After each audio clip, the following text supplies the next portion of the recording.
Okay, तो recording मैंने start कर दिया, तो क्योंकि ये पूरा का पूरा वीडियो रिकॉर्ड भी हो रहा है, ताकि अगर बाई चांस कभी भी किसी का कुछ मिस हो जाए तो बाद में वो बैकअप ले सकता है, नो इशू। तो देखो, फर्स्ट ऑफ ऑल ये जो प्रोफेशनल कोर्स जो हम लोग करते हैं, कॉमर्स जो पढ़ाई करते हैं, कॉमर्स में एक one of the main subjects माना जाता है बिजनेस एंड मार्केंटाइल लॉ। ठीक है, तो ये बिजनेस एंड मार्केंटाइल लॉ जो है, ये बेसिकली बिजनेस को करने के लिए एक लीगल मैटर्स बहुत जरूरी है, क्योंकि business world day to day complex बनते जा रहा है। मैं आपके साथ सारा का सारा डिटेल्स डिस्कस करूंगा, थोड़ा पेशेंस के साथ सुनिएगा, तो आपको समझ में आएगा कि ये सब्जेक्ट क्यों है, किस लिए है, पता चलेगा इस सब्जेक्ट को एक्ट रहा है वो एकदम आराम से सुन लो। तो एक तो इंडियन कॉन्ट्रैक्ट एक्ट में बात करना है, बिकॉज बिजनेस लॉ का सबसे मतलब इंपॉर्टेंट एरिया भी है और स्टार्ट भी होता है। मतलब बिजनेस करने के लिए जो लॉ का जरूरत होता है, वो लॉ स्टार्ट ही होता है कॉन्ट्रैक्ट एक्ट से। और इस कॉन्ट्रैक्ट एक्ट को बताने के टाइम पे मैं आपको कुछ इंडियन बिजनेस हिस्ट्री भी बताऊंगा, ताकि आप कनेक्ट कर पाओ कि इतना ज्यादा लॉ पढ़ने का जरूरत ही क्यों है। मतलब एक रीजन होना चाहिए ना कि why should we study business law, ऐसा क्यों है। मतलब जब तक हमें रीजन ना पता चले कि क्यों लॉ पढ़ना है, तो तब तक हम पढ़े क्यों। ये एक बहुत बड़ा मतलब ऑब्जेक्टिव होना चाहिए कि अगर आपको यही नहीं पता चले कि भाई हम खेले क्यों, मतलब अगर क्रिकेट खेलना पसंद करते हो या बास्केटबॉल खेलना पसंद करते हो या फुटबॉल खेलना पसंद करते हो, अगर आपको ये नहीं पता कि आप क्यों खेले या फिर किस लिए करे, तो रीजन पता होना चाहिए। तो एक्जैक्टली रीजन क्लियर करने के लिए मैं थोड़ा आपको बिजनेस हिस्ट्री भी बताऊंगा। ओके, तो बिजनेस हिस्ट्री तो थोड़ा बहुत बीच में एक तरह का एंटरटेनमेंट के लिए हो जाएगा, बट मेन थिंग जो है वो कॉन्ट्रैक्ट एक्ट में फोकस है। तो चलो मैं स्टार्ट करता हूँ, और जो जो है कॉन्ट्रैक्ट एक्ट में सारा का सारा मैं आपसे डिस्कस करता हूँ।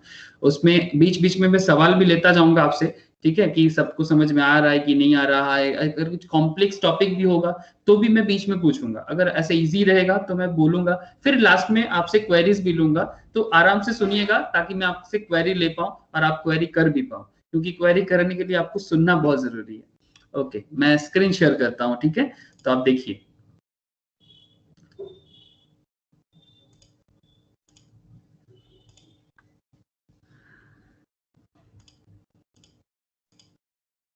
मुझे एक बार बस ये श्योर कर दीजिएगा स्क्रीन शेयर है कि नहीं।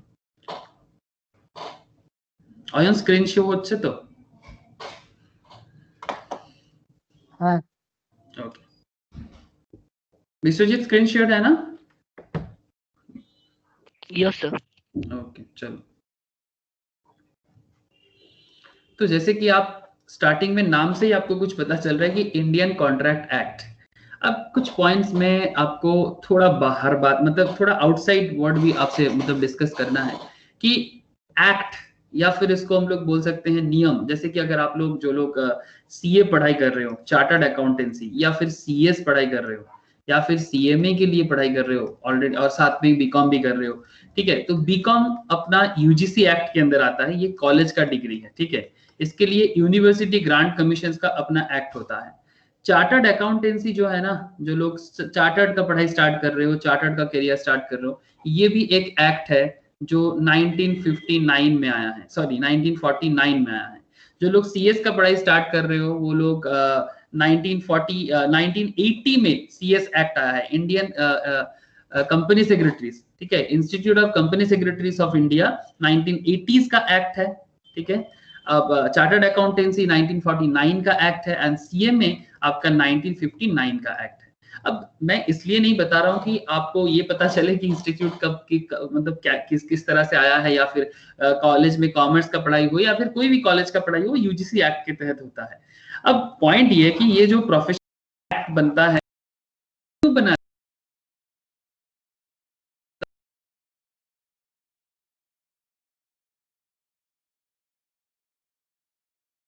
आपको पता चलेगा कि एक्ट क्यों बनाया जाता है।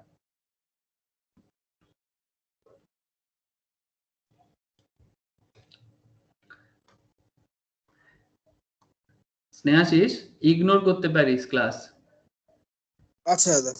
ঠিক আছে, ওকে ওকে।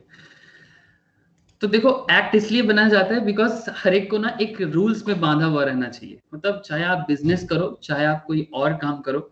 जैसे अगर आपको पता है कि हम सबका एक रिलीजियस एक्ट भी है, क्योंकि हम सबको किसी ना किसी रिलीजियंस के साथ जुड़े हुए होते हैं। अब चाहे आप धर्म का मतलब जो भी समझो, बट अगर ये रिलीजियन ना होता ना तो शायद ये दुनिया और खराब होता। सीरियसली, कोई समझता है कि रिलीजन के कारण ही दुनिया में प्रॉब्लम है, बट तो फिर एक्ट के कारण भी दुनिया में प्रॉब्लम हो सकता है। मैं बस एक सिंपल एग्जांपल्स आपके साथ शेयर कर रहा हूँ कि जैसे कि अगर आप लोग मतलब इंडिया में हो तो मैक्सिमम यहाँ पर हम लोग हिंदू हिंदू मानते हैं अपने आप को। ये एक हिंदू सिस्टम पे एक बना जाता है। मैं आपको धर्म का एडुकेशन नहीं दे रहा, I don't want to teach education of religions. मैं आपको बस इतना कहना चाह रहा हूँ कि जैसे जिंदगी में अपने आप को आगे बढ़ाने के लिए कोई हिंदू को मानते हैं, कोई इस्लाम का लॉ को मानते हैं, कोई क्रिश्चियंस का लॉ को मानते हैं।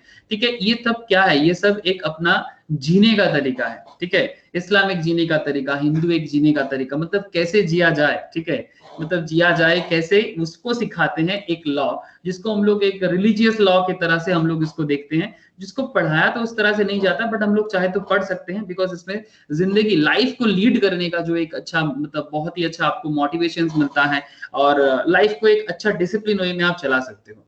तो एग्जैक्टली ये चाहे हिंदुइज्म हो, इस्लाम हो, क्रिश्चियनिटी हो, सिखिज्म हो, जैनिज्म हो या फिर बुद्धिज्म हो, तो ये सारा का सारा रिलीजियस लॉ आपको ये सिखाते हैं कि आपका जीने का तरीका कैसा हो।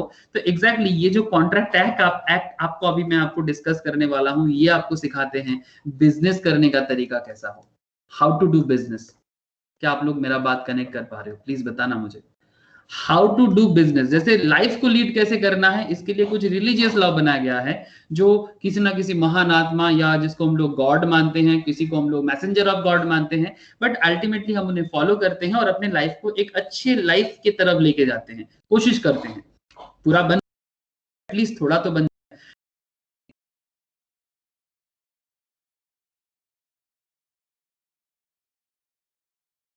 काफी बार अमेंडमेंट हुआ है, उसको अमेंडमेंट में क्या बोला गया, धीरे धीरे क्या चेंजेस आया, सब समझेंगे।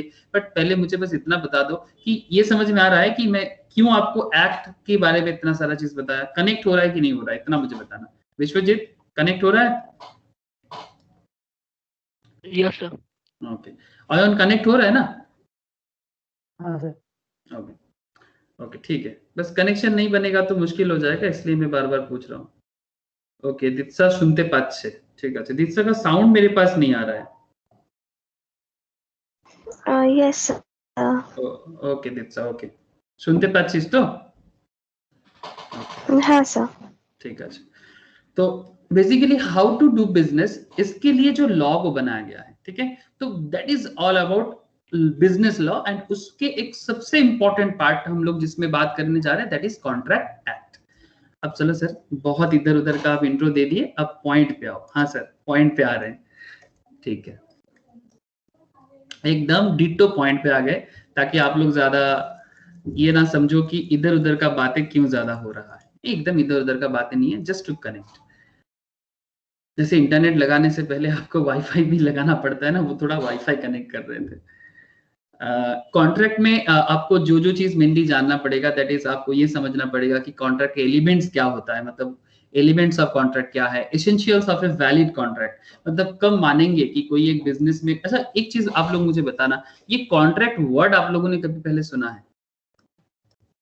मतलब बिफोर टुडे, आज से पहले कभी भी आप लोग ये वर्ड जरूर सुने होंगे, कॉन्ट्रैक्ट।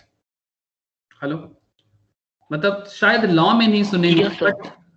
बट ये वर्ड हम लोग लाइफ में यूज करते हैं। मतलब हम लोग अपनी जाती जिंदगी, मतलब डेली लाइफ में कहीं कभी ना कभी जरूर बात करते हैं कि मेरा कॉन्ट्रैक्ट खत्म हो रहा है। जैसे कि कोई कोई, जैसे अगर फैमिली जॉब वाला फैमिली है ना, तो जॉब के केस में जॉब कॉन्ट्रैक्ट अगर है, या फिर बिजनेस की फैमिलीज में भी बात होता है कि भाई एक कॉन्ट्रैक्ट मिला है, एक ऑर्डर मिला है, ऐसा बात करते हैं ना। तो एग्जैक्टली जो कॉन्ट्रैक्ट मिला है, ऑर्डर मिला है, ऑर्डर कॉन्ट्रैक्ट मिला है, ये जिस तरह का, या फिर अगर कोई मानो कि कोई रोड कॉन्ट्रैक्टर है, ठीक है, इंफ्रास्ट्रक्चर पे सरकार से कॉन्ट्रैक्ट लेके काम करते हैं, जरूर सुने होंगे आप लोग कि उनका बहुत पैसा है, वो तो ऐसे सुने हो क्या?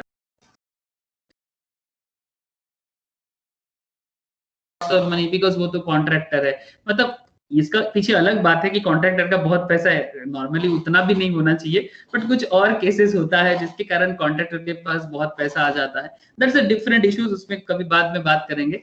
बट आप लोग ये वर्ड पहले जरूर सुने हो कि कॉन्ट्रैक्ट, बट इसका सही मतलब आप लोग इससे पहले नहीं समझे होंगे, जो आज आपको बिजनेस लॉ सिखाएगा। ठीक है, मैं तो बस एक जरिया हूँ, अल्टीमेटली सिखाने वाले तो बिजनेस लॉ है। ओके, तो कॉन्ट्रैक्ट में elements of contract, essential of a valid contract, types of contract. Elements of contract में आप देख सकते हो, यहाँ पर आपको दो चीज में बताऊंगा, एक है एग्रीमेंट के बारे में बताऊंगा, दूसरा मैं आपको बताऊंगा एनफोर्सेबिलिटी ऑफ लॉ के बारे में। अब ये बहुत वाइटल है कि अगर आप कॉन्ट्रैक्ट समझना चाहोगे तो विदाउट एग्रीमेंट नहीं समझ सकते। और एनफोर्सेबिलिटी का मतलब होता है लागू करना, जैसे कि जैसे आप पे कुछ चीज लागू होता है, घर का कुछ अपना रूल्स होता है ना, जैसे आप लोगों के घर में ऐसा रूल्स है कि जैसे मेरे घर में था, मैं बचपन में अप टू 10th तक, मतलब up to my 10th board exam, first board exam 10th standard तक मेरे घर पे एक पर्सनल रूल्स था, जैसे कि 6:30 PM के बाद एक्सेप्ट क्लासेस, अगर कोई ट्यूशंस वगैरह होता था तो जा सकते थे, बट एक्सेप्ट 6:30 PM के बाद हम लोग घर के बाहर ऐसे नहीं घूम सकते। क्या ऐसा रूल कभी आप लोगों के साथ अप्लाई हुआ है? बताना अगर हुआ है तो। मतलब शाम को इवनिंग 6:30 के बाद आप बाहर में ऐसे नहीं घूम सकते, इस तरह का रूल्स नहीं है?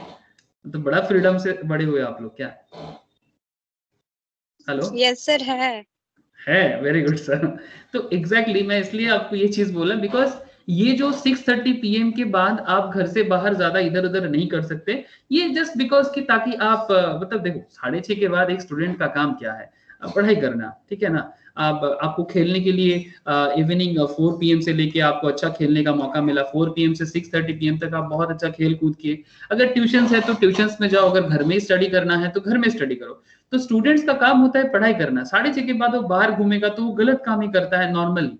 मतलब बहुत एक्सेप्शंस कोई लड़का होगा या लड़की होगा जो 6:30 के बाद ऐसे ही घूम रहा है, तो बेवजह घूम रहा होगा, ठीक है, या फिर मतलब जो शायद उसको एक मतलब एक रॉन्ग रूट पे लेके जा सकता है, may be that's why parents ऐसे बात करते हैं। तो ये जो मैं आपको बात कर रहा हूँ, ये इन्फोर्सिबिलिटी ऑफ लॉ का बात कर रहा हूँ। मतलब एक होता है लॉ और एक होता है लॉ का नियम को लागू करना। आप समझ रहे हो ना? एग्जैक्टली जैसे आपके घर में एनफोर्सिबिलिटी, अब ये रूल एनफोर्सिबिलिटी रूल खत्म हो गया जैसे ही 10th खत्म हो गया, जानते हो ना, आप लोग सब 10th से ऊपर हो मुझे पता है, तो आई थिंक आप लोगों से अभी हट गया है, मे बी गर्ल्स के लिए अभी भी लागू है, ठीक है, होना भी चाहिए। तो अब कोई बोलेगा सर ये तो इनइक्वालिटीज का बात हो रहा है, नहीं सर, इनइक्वालिटी लड़का घूम सकता है तो लड़की क्यों नहीं? सर क्या करें ना, अपना इंडिया है, 138 करोड़ का पॉपुलेशन है, अब हर एक को कंट्रोल नहीं कर सकते, क्योंकि उसके ऊपर बहुत है, इसके लिए इकोनॉमिकल डेवलपमेंट, एजुकेशनल डेवलपमेंट, बहुत कुछ डेवलप करना होगा, फिर जाके हम लोग एक इक्विलिब्रियम का बात जरूर करेंगे, बट उसके लिए बहुत रूट वर्क बाकी है। ओके सर, झगड़ा कर लेंगे कभी, डिबेट सीरियसली ओपन डिबेट रखेंगे कभी, तो ये इक्वलिटीज इनइक्वलिटीज लड़का लड़की में बात हो जाएगा, आप लोग गुस्सा मत हो जाना, स्पेशली गर्ल्स। ओके, तो एनफोर्सेबिलिटी एट लॉ में अगर बात कर रहे थे, अच्छा अब बात करना चाहिए एग्रीमेंट पे। एग्रीमेंट आपका दो तरह का होता है, एग्रीमेंट में एक होगा ऑफर, दूसरा होता है एक्सेप्टेंस, मतलब दो तरह का नहीं, मतलब दो पॉइंट होता है एग्रीमेंट पे, एक ऑफर का पॉइंट, एक एक्सेप्टेंस का पॉइंट। फिर अगर ऑफर में बात करें तो ऑफर में आपका हो जाएगा legal rules of valid offer, मतलब ऑफर में आपको ये सब जानना है, legal rules of valid offer, types of offer, proposal, conditions of offer. Acceptance में legal rules of valid acceptance and communication of acceptance, तब जाके आपका ओवरऑल कॉन्ट्रैक्ट का ना कंप्लीशन आता है। अब सर इसके लिए तो आपको थोड़ा सा वेट करना पड़ेगा, सारा का सारा चीज तो एक बार में जानना मुश्किल है, तो इससे पहले चलो एक एक करके बात करते हैं, ठीक है, कि ये कॉन्ट्रैक्ट एक्ट कब आया, किस लिए आया, लाने के पीछे का बैकग्राउंड क्या है, पहले ये तो जान ले, उसके बाद आगे का चर्चा करेंगे ना। तो चलो देखते हैं। देखो सर, राइटिंग में है जरूर है, लेकिन सर आपको मैं एक चीज बता दूं, लॉ एग्जैक्टली राइटिंग में ही होता है, और लॉ राइटिंग में इसलिए होता है बिकॉज इसको काफी एक कंक्लूसिवली बनाने का कोशिश किया जाता है, और राइटिंग में थोड़ा डिटेल्स ऐसा लगेगा कि थ्योरेटिकल है, but frankly speaking this is not theory. अगर आपके मन में चल रहा है कि लॉ कोई थ्योरी है तो आप गलत हो, आप थोड़ा वेट करो। अगर ये सब राइटिंग में जो लिखा हुआ है ना, इसको जो लोग थ्योरी मान के चल रहे हो, अगर आपको ऐसा लग रहा है तो आपसे बड़ा बुद्धू तो कोई नहीं बनेगा। अब बुद्धू का भी एक कहानी मैं आपको बताऊंगा कि आप लोग गौतम बुद्धा का नाम सुने हो ना, तो गौतम बुद्धा को बुद्धा क्यों बोला जाता है, और कोई अगर थोड़ा मूर्ख हो तो उसको बुद्धू कहा जाता है, और फिर जो बुद्धू नहीं है वो कौन है, वो भी मैं आपको बताऊंगा कि बुद्धा कैसे बुद्धा बना, और बीच वाला लोग कौन है और बुद्धू कौन है। तो प्लीज बुद्धू नहीं बनना है।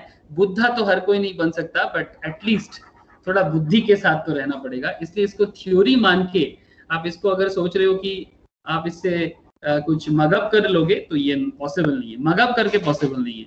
मतलब आप जिसको हम लोग बंगाली में बोलते हैं ना, मुकोश तो करे वो, ठीक है, ऐसा नॉट पॉसिबल। आपको बहुत मेहनत करना होगा, थोड़ा प्रैक्टिकली चीजों को समझना होगा। ओके सर, देखते हैं। The law of contract constitute the most important branch of mercantile or commercial law. A point to be noted, sir. Mercantile or commercial law. अब mercantile का मतलब क्या है? Business as well as commercial. अब mercantile का मतलब basically ना due basis में होता है. That's why the word called mercantile. मतलब mercantile का मतलब ये होता है क्योंकि बिजनेस उधारी पे चलता है। क्या आप लोग बात समझ पा रहे हो कि बिजनेस जो होता है ना, ये क्रेडिट पे होता है। क्या ये बात आप लोग मानोगे? हेलो, क्या बिजनेस क्रेडिट पे होता है? हाँ साहिल, क्रेडिट पे होता है।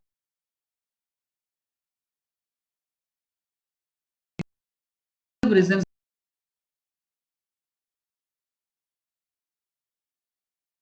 law or commercial law, it affects everybody more, so trade and commerce and industry. It may be said that contract is the foundation of the civilized world. ऐसा कहा जाता है कि कॉन्ट्रैक्ट जो है ना, ये सिविलाइज्ड वर्ल्ड का फाउंडेशन है। कि आज अगर हम लोग अपने आप को सिविलाइज्ड मानते हैं, तो इसके पीछे ये कॉन्ट्रैक्ट का बहुत बड़ा योगदान है। आप समझ पा रहे हो ना? दीक्षा कनेक्ट हो रहा है कि नहीं? आयन बताना कि कॉन्ट्रैक्ट सिविलाइज्ड वर्ल्ड का बहुत बड़ा फाउंडेशन है। The law relating to contract is governed by the Indian Contract Act 1872. It came into force on September 1. जहां मैं गोला कर रहा हूं, पॉइंट को ध्यान रखना। 1872 में आया है, सितंबर 01 1872 में आया था। The preamble to the act says it is an act to define and amend certain parts of the law relating to contract. It extends to the whole of India. एक चेंजेस आया, आप लोग अभी जो पढ़ रहे हो, इससे पहले मतलब 2 साल पहले 3 साल पहले हम लोग जब लॉ को पढ़ते थे, तो उस टाइम पे जो कॉन्ट्रैक्ट एक्ट होता था ना, तो वो whole of India except the states of Jammu and Kashmir हुआ करता था।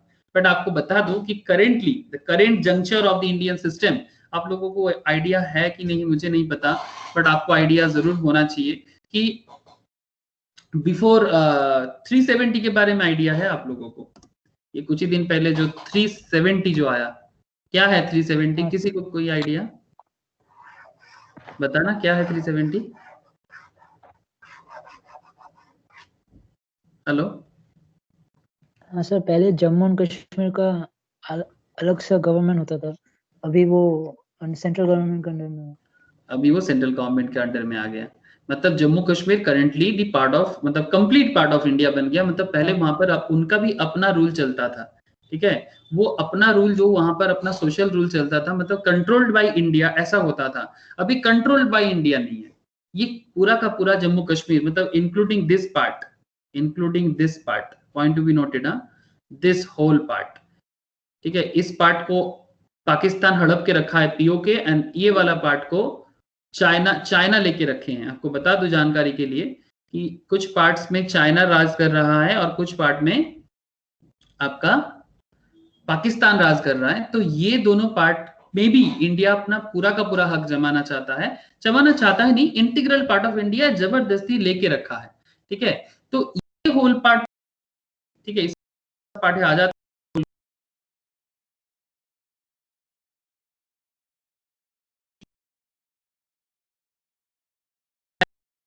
मैं कभी आपको बताऊंगा।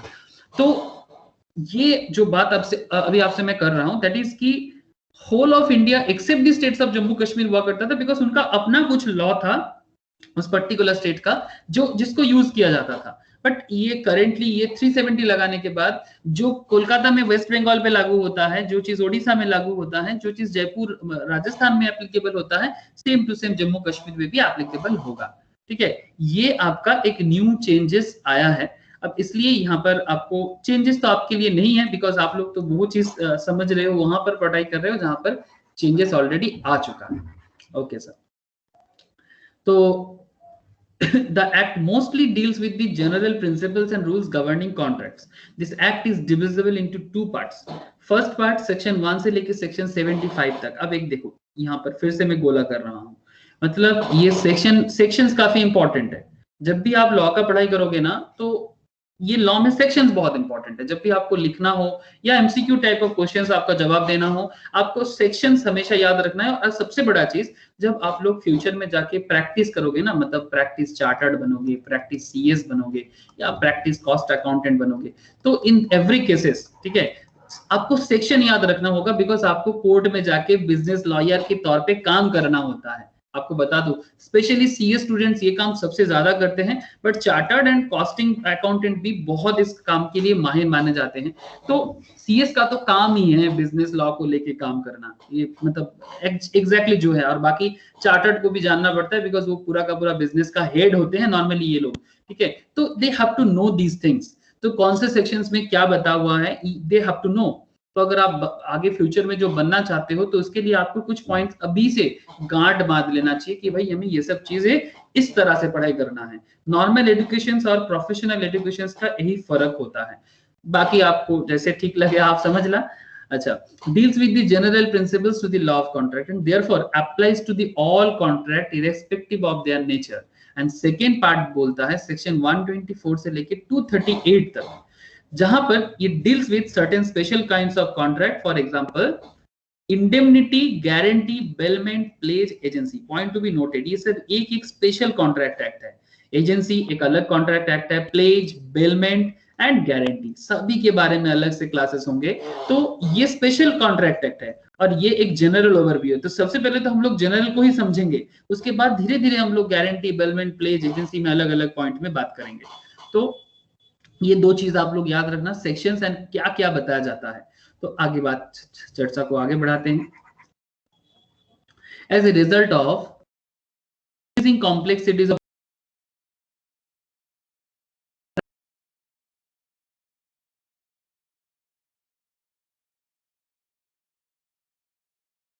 business environment, one of the main one of the top subjects, मतलब in the professional and commerce world, business environment, business management, ये बहुत इंपॉर्टेंट एक पेपर होता है। तो ये business environment कॉम्प्लेक्स क्यों बन रहा है, इसको मैं आपको थोड़ा सा कुछ एग्जांपल्स के साथ, कुछ इमेज के साथ, मैं आपको पिक्टोरियल प्रेजेंटेशंस के साथ समझाना चाहूंगा। तो थोड़ा देखिए आप लोग, ठीक है, देखिए मजा आएगा। और सबसे बड़ा चीज इंटरेस्टिंग है बहुत, ये मेन चीज है। मजा आना तो जरूरी है, but it's very very interesting. चलो सर, मैं आपसे शो करता हूँ कि मैं क्या बताना चाह रहा हूँ आपको, कि बिजनेस एनवायरनमेंट कॉम्प्लेक्स बन रहा है। ये पर्टिकुलर पॉइंट को आपको मैं बताना चाहूंगा, ताकि आपको मैं ये कनेक्ट करा सकूं कि ये बिजनेस लॉ के पीछे का कहानी क्या है और क्यों आपको इतना ज्यादा लॉ को जानना है। ठीक है, 5 मिनट लगेगा, ध्यान से सुनना। ओके सर, आप इतना जबरदस्ती बोल रहे हो तो सुनना तो पड़ेगा। ओके, अच्छा, बिफोर दैट एक बार इकोनॉमिकल हिस्ट्री देख लो ना, जस्ट थोड़ा सा हिस्ट्री, ज्यादा नहीं, 2-4 लाइन आपको मैं हिस्ट्री के लिए बताऊंगा। अच्छा, मुझे बताना था, ये जो दिख रहा है आपको, ये विकिपीडिया का पेज है। आप लोग जानते हो कि करेंटली एनसाइक्लोपीडिया है यही, तो यहीं से मैंने एक कुछ कॉन्सेप्ट आपके लिए रेडी किया, जैसे कि the economic history of India. ठीक है, ये इकोनॉमिक हिस्ट्री, हम लोग बिजनेस लॉ के डिस्कशंस करेंगे ना, तो बिजनेस के बारे में नहीं समझेंगे तो उसका हिस्ट्री को नहीं समझेंगे तो लॉ को समझेंगे कैसे, और ये डे टू डे कॉम्प्लेक्स कैसे बना ये भी तो समझना है। और कॉम्प्लेक्स बना तो फिर इसके ऊपर डिपेंड करके लॉ इतना कॉम्प्लेक्स क्यों बनते जा रहा है, तो उसके लिए आपको समझना पड़ेगा, थोड़ा इंडस वैली सिविलाइजेशंस पे थोड़ा जाना पड़ेगा। हेलो सर, आप लोग जानते हो ना इंडस वैली सिविलाइजेशंस कब था? हाँ, ये देखो सर, इंडस वैली सिविलाइजेशंस जो आज तो अपना राजस्थान, गुजरात, ठीक है, और पाकिस्तान में पहुंच गया है। मतलब बेसिकली पाकिस्तान में इंडस वैली सिविलाइजेशंस का मैक्सिमम पोर्शन चला गया, जबरदस्ती झगड़ा करके ले लिया। अब क्या बोले सर, ऐसा बोलने से बहुत लोगों को गुस्सा भी आता है, पर ये तो झगड़ा करके ही ले लिया ना। इंडस वैली सिविलाइजेशन जो सिंध रिवर के बगल में बना है, वही तो एक्चुअल इंडिया है, और उसी के कारण इंडस से ही इंडिया वर्ड आया है। इंडस से इंडिया, एक्चुअली जो ग्रीक एंड रोमन होते थे ना, वो इंडोन कहते थे हम लोगों को, समझ रहे हो ना।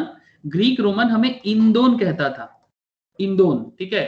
अब इंदोन से जब ब्रिटिश आया तो वो लोगों ने हमारा नाम रख दिया इंडिया, ठीक है। That's why we are called India. Actually हमारा नाम तो हिंदुस्तान है, पुराना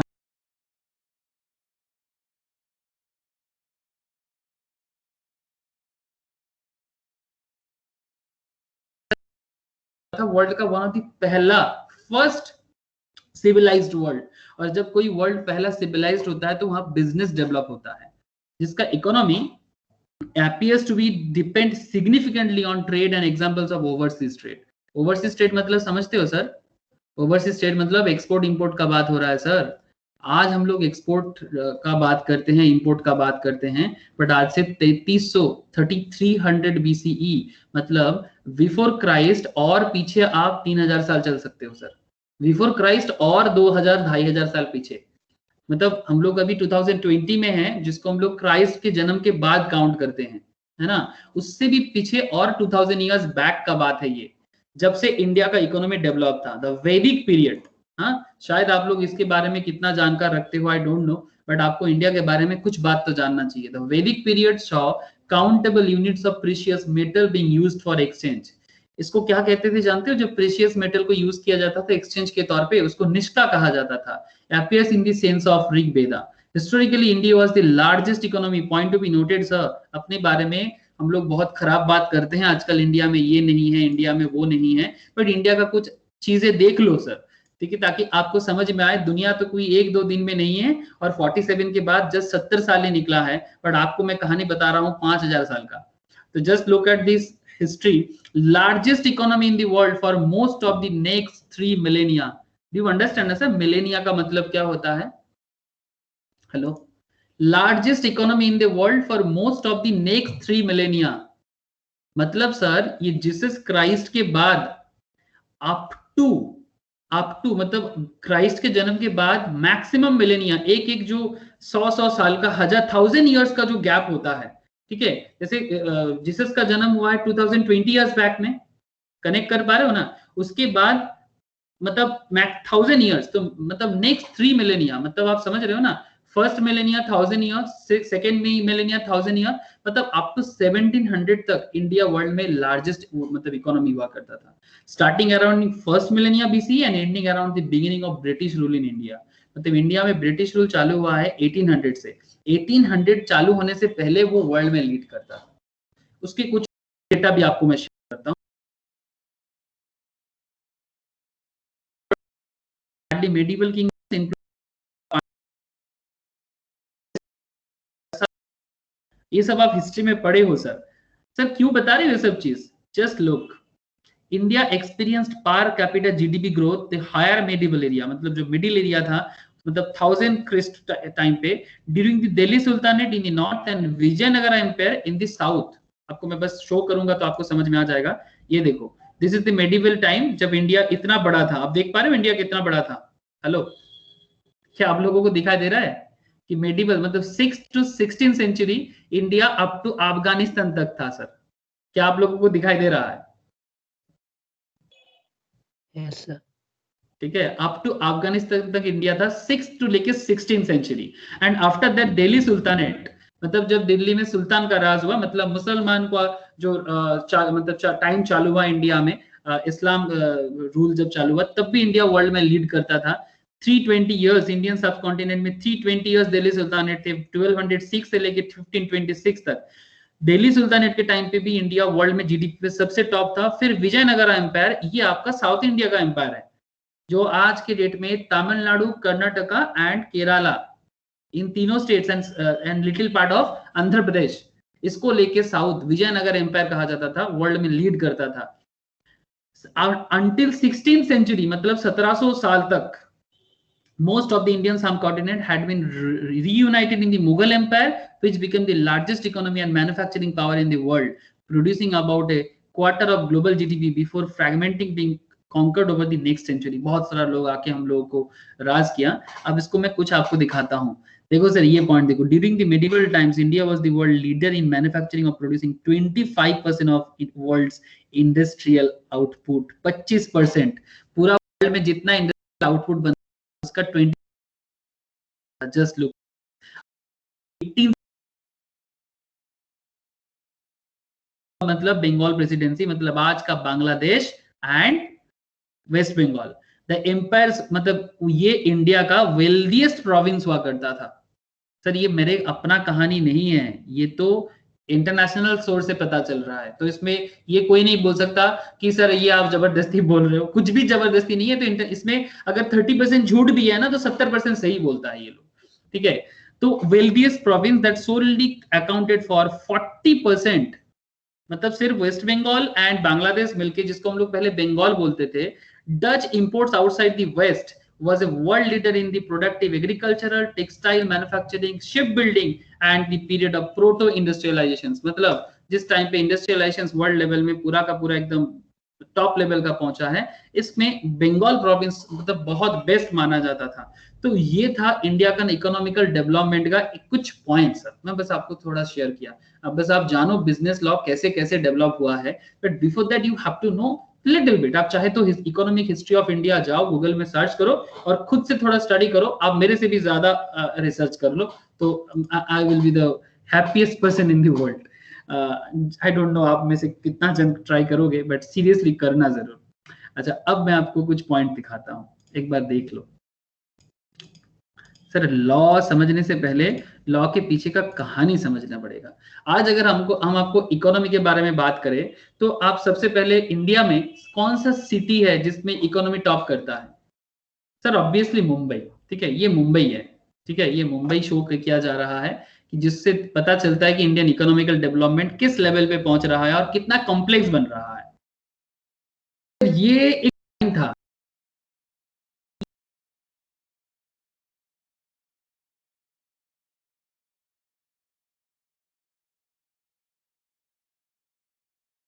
इंडिया में, ये देख रहे हो ना, इसको कहते हैं सर, ये जो लाइन आपको दिख रहा है ना, रूट, इसको कहते हैं सिल्क रूट। ये सिल्क रूट से वजह से ही ना वर्ल्ड लेवल में बिजनेस डेवलप किया, और बिजनेस डेवलप करने के बाद इंडिया के साथ पूरा वर्ल्ड का कनेक्शन बढ़ा, और ये बिजनेस लॉ का डेवलपमेंट तभी से बढ़ने लगा और कॉन्ट्रैक्ट भी तब से बढ़ने लगा, ठीक है। एक्सपोर्ट इंपोर्ट उसके ऊपर डिपेंड करके मैन्युफैक्चरिंग, प्रोडक्शन, एवरीथिंग। तो business day to day complex होते जा रहा है, एक्सपोर्ट इंपोर्ट बढ़ते जा रहा है। तो ये आज का बात नहीं है सर, आज से 3000 साल पुराना बात है, जब से बिजनेस कॉम्प्लेक्स बनते जा रहा है। Not only the modern day. यहाँ पर आप देख रहे हो कुछ मॉडर्न करेंसीज कुछ है यहाँ पर। ये देखो मौर्य एम्पायर का सिल्वर करेंसी, ये सब सिल्वर है सर, ठीक है। अच्छा, ये आप देख सकते हो, ये है आपका सिल्वर कॉइन गुप्ता डिनास्टी का। ये कपड़ा देखो सर, ये कपड़ा देखो, ये मॉस्लिन है। ये मॉस्लिन जो कपड़ा है ना, ये वर्ल्ड का सबसे कॉस्टली कपड़ा है। आजकल तो इतना फाइन चीज मिलता ही नहीं है। बांग्लादेश में बनाया जाता था, वो बांग्लादेश नहीं था, बंगाल हुआ करता था। इसका मतलब ये इतना जान के चलो कि इतना क्वालिटी और फाइन था इसका कपड़ा कि ये एक देसलाई, वो मैचिस का बॉक्स होता है ना, उसमें आ जाता है, एक मैच बॉक्स में आ जाता है। तो बिजनेस लेवल में कहाँ थे हम लोग, मतलब कुछ तो सोचना चाहिए। ये देखो वर्ल्ड का इकोनॉमी का हालत, जिसमें इंडिया कहाँ हुआ करता था। दिस इज 1000 ख्रीष्टाब्द के टाइम पे अगर आप देखो तो वर्ल्ड जीडीपी का 30% सबसे टॉप में इंडिया हुआ करता था। आप देख सकते हो ऑरेंज लाइन इंडिया डिनोट करता है, रेड लाइन चाइना डिनोट करता है, ये डीप ब्लू यूएस का है, और ये जो है ये वेस्टर्न यूरोप का है, पूरा वेस्टर्न यूरोप जिसमें जर्मनी, फ्रांस, इंग्लैंड सब आते हैं, और ये ग्रीन लाइन जो है ये मिडिल ईस्ट का है। अब यहाँ पर आप देखो इंडिया कहाँ हुआ करता था 1000 के टाइम पे, 30% ऑफ वर्ल्ड जीडीपी। फिर इसका शेयर बहुत दिनों तक अप टू 1700 तक को ये टॉप में था, अप टू 1700 तक। उसके बाद चाइना ये जगह ले लिया, और चाइना 1870 तक वर्ल्ड में टॉप हो गया था। फिर उसके बाद चाइना बहुत ज्यादा गिरने लगा, और इंडिया भी उसके साथ साथ नीचे नीचे गिरने लगा। फिर दुनिया में जिस टाइम पे आज हम लोग पूरा दुनिया यूएस अमेरिका अमेरिका चिल्लाते हैं, खराब करते हैं सर। दुनिया में तो मैक्सिमम मिलेनिया इंडिया ने राज किया, इंडिया का इकोनॉमी टॉप हुआ करता था, लेकिन आज सबको यूएस करते हैं। पागल है, बुद्धू है लोग, तभी तो करते हैं। देखो सर अप टू 1820 1870 तक कहाँ है यूएसए, कहाँ है। उसके बाद USA last even western Europe also, उसका भी देखो यहाँ पर बहुत सारा कंट्री मिला जुला के। तो इंडिया का इकोनॉमी एंड बिजनेस बहुत डेवलप हुआ करता था। आज तो उल्टा हमारा इकोनॉमी नीचे आके फिर से, बिकॉज बार बार हम लोग अटैक हुए हैं, ये भी एक रीजन है। अच्छा, ये जीडीपी पर कैपिटा एक डेटा था, अच्छा, ये आपका पीवी नरसिम्हा राव के टाइम पे जब प्राइम मिनिस्टर थे, उस टाइम पे मनमोहन सिंह अपना फाइनेंस मिनिस्टर थे, इंडियन इकोनॉमी में एक जान आया और बिजनेस लॉ में काफी डेवलपमेंट आया। यहाँ पर आपको जैसे कि इंडिया का अगर आप बिजनेस एरिया देखो, जैसे कि मैन्युफैक्चरिंग, कंस्ट्रक्शन, ट्रांसपोर्ट, ट्रेड, किस तरह से एम्प्लॉयमेंट लेवल बढ़ा है। तो बस इसलिए मैं आपको ये सब चीज शो कर रहा हूँ ताकि मैं आपको कॉन्ट्रैक्ट में जान डाल पाऊं कि एक्चुअली ये लॉ में आपको बोरिंग ना लगे और लॉ में आप समझ पाओ कि क्या है। अगर आप इकोनॉमी में देखो तो कितना परसेंटेज में क्या चीज है। सर्विस सेक्टर्स ऑफ बिजनेस सबसे ज्यादा करेंटली इंडिया में बिजनेस देता है, दैट इज 59%। इंडस्ट्रियल सेक्टर से इंडिया को मिलता है सर 27% एंड एग्रीकल्चरल सेक्टर से इंडिया को करंट इकोनॉमी मिलता है 14%। तो डे टू डे बिजनेस कैसे डेवलप किया आप समझ पा रहे हो ना, इंडस्ट्री एंड सर्विस स्पेशली। ठीक है, ये देख सकते हो आप एग्रीकल्चर, ये है आपका अमूल डेयरी प्लांट आनंद में, ये आपका पैकेजिंग गुड जो एक्सपोर्ट इंपोर्ट में काम आता है। ये पहाड़ी में भी इंडिया एग्रीकल्चर कर रहा है। ये अपना मुंबई इंडस्ट्रियल हब है। ये हमारा मिसाइल्स है अग्नि, जो इंडिया को एक इकोनॉमिकल पावर बनाता है। ठीक है, ये अपना थर्मल पावर स्टेशन है एनटीपीसी का। ये इंडिया में बना एक्सयूवी है, महिंद्रा ने बनाया, किसी जापान से हेल्प नहीं लिया हम लोगों ने। ये इंडिया का कोहिनूर डायमंड है जो इंडिया का इकोनॉमी का शान है, लेकिन करंटली इंग्लैंड में इनको जगह मिला है। अच्छा, ये अपना बाइजैक है बे ऑफ बंगाल में, ये यहाँ पर आपका जहाज बनता है सर, शिप बिल्डिंग के लिए जाने जाते हैं। ये अपना हैदराबाद में मेजर आईटी हब है। ये अपना एयर इंडिया है, वर्ल्ड का पहला जेट एयरक्राफ्ट। ये एसबीआई है, वर्ल्ड का लार्जेस्ट बैंक इंडिया का। ये बैंगलोर में इंफोसिस है। ठीक है, वर्ल्ड में one of the best IT companies India का। ये अपना टाइडल पार्क है जो आईटी पार्क इंडिया का बहुत बड़ा है। ये ग्रॉसरी है, नॉर्मल ग्रॉसरी बिजनेस। सर ये सब जस्ट अ मिनट, ये केरला का टूरिस्ट सिस्टम है, बैक वाटर है जो इंडिया को वर्ल्ड का बेस्ट टूरिस्ट डेस्टिनेशन बना है, one of the best, India का तो टॉप है ही। ये एक तरह का कैमल है जो लद्दाख में मिलता है, बैक्ट्रियन कैमल, जो नुब्रा वैली लद्दाख में मिलता है, जिसको बहुत टूरिस्ट अट्रैक्शन है, जो लद्दाख का इकोनॉमी को डेवलप करता है। हमारा सैटेलाइट पावर जो बिजनेस डेवलपमेंट में काफी हेल्प कर रहा है। ये कोल माइंस है, इंडिया वर्ल्ड में थर्ड हाईएस्ट वर्ल्ड में प्रोड्यूसिंग है कोल में। आप समझ पा रहे हो बिजनेस। ये Durgapur steel plant and this is the Indian distribution of Indian exports. ठीक है, ये रहा इंडिया का एक्सपोर्ट इंपोर्ट सिनारियो।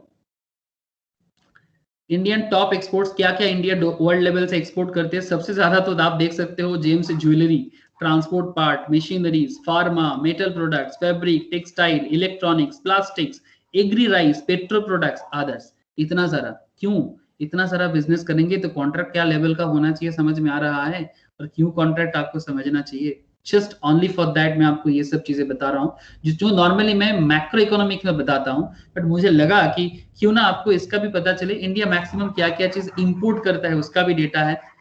ठीक है, आप चाहो तो मैं ये सब डेटा आपके साथ शेयर भी कर सकता हूँ। ओके, तो दिस इज सम एरिया जिस पे मुझे फोकस करना था कि ये अपना कलकत्ता यूनिवर्सिटी है और ये अपना स्टॉक मार्केट है, बॉम्बे स्टॉक एक्सचेंज।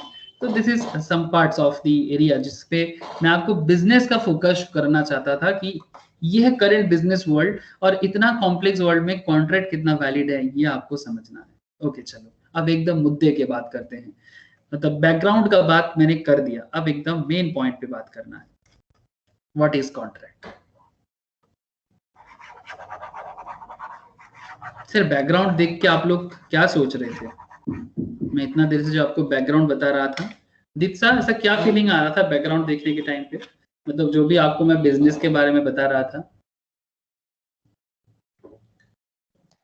सर यही कि इंडिया का economy is more than what we see, मतलब जितना हम लोग सोचते हैं उससे काफी ज्यादा इम्प्रूव कर रहा है, उसके ऊपर डिपेंड करके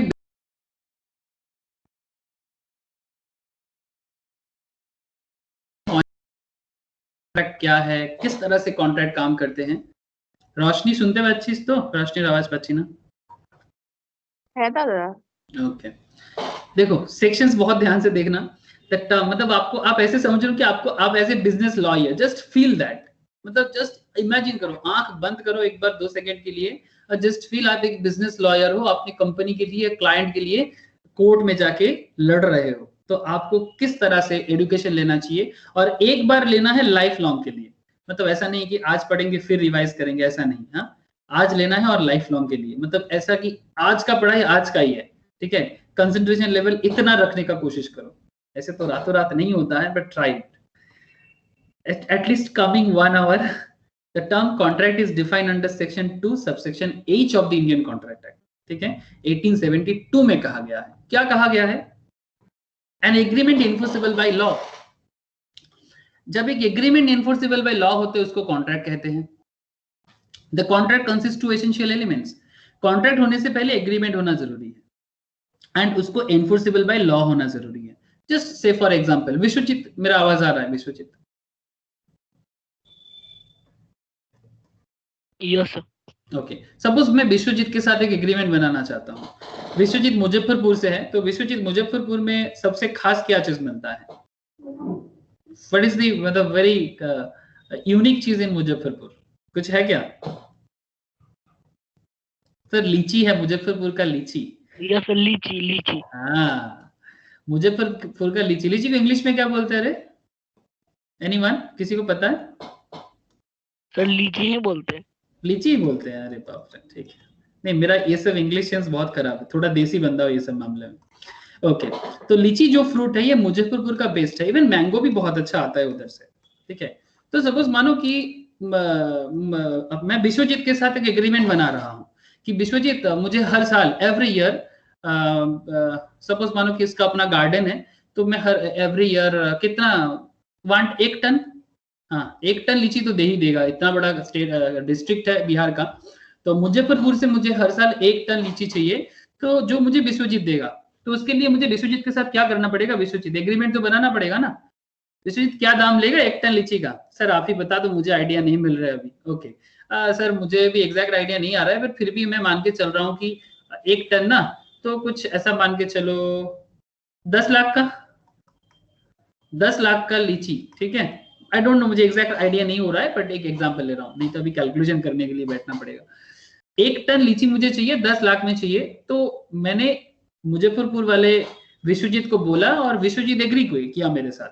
तो जैसे ही तो यहाँ पर किसने किसको ऑफर किया था? ऑफर किसके तरफ से था? सर से एग्रीमेंट था, प्रलय सर के साथ एग्रीमेंट हुआ किसका? विश्वजीत और मुजफ्फरपुर से, है ना।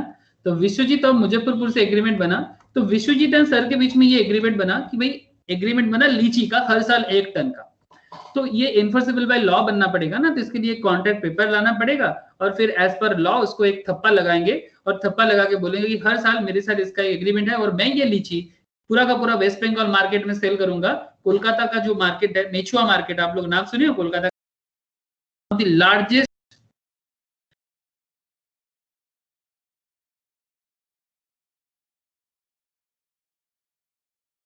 कोलकाता से हो, कभी भी क्रॉस करते हो, देखो मैंने जैसे ही मेचुआ लिखा, देखो फ्रूट दिख रहा है, आप समझ पा रहे हो कि नहीं?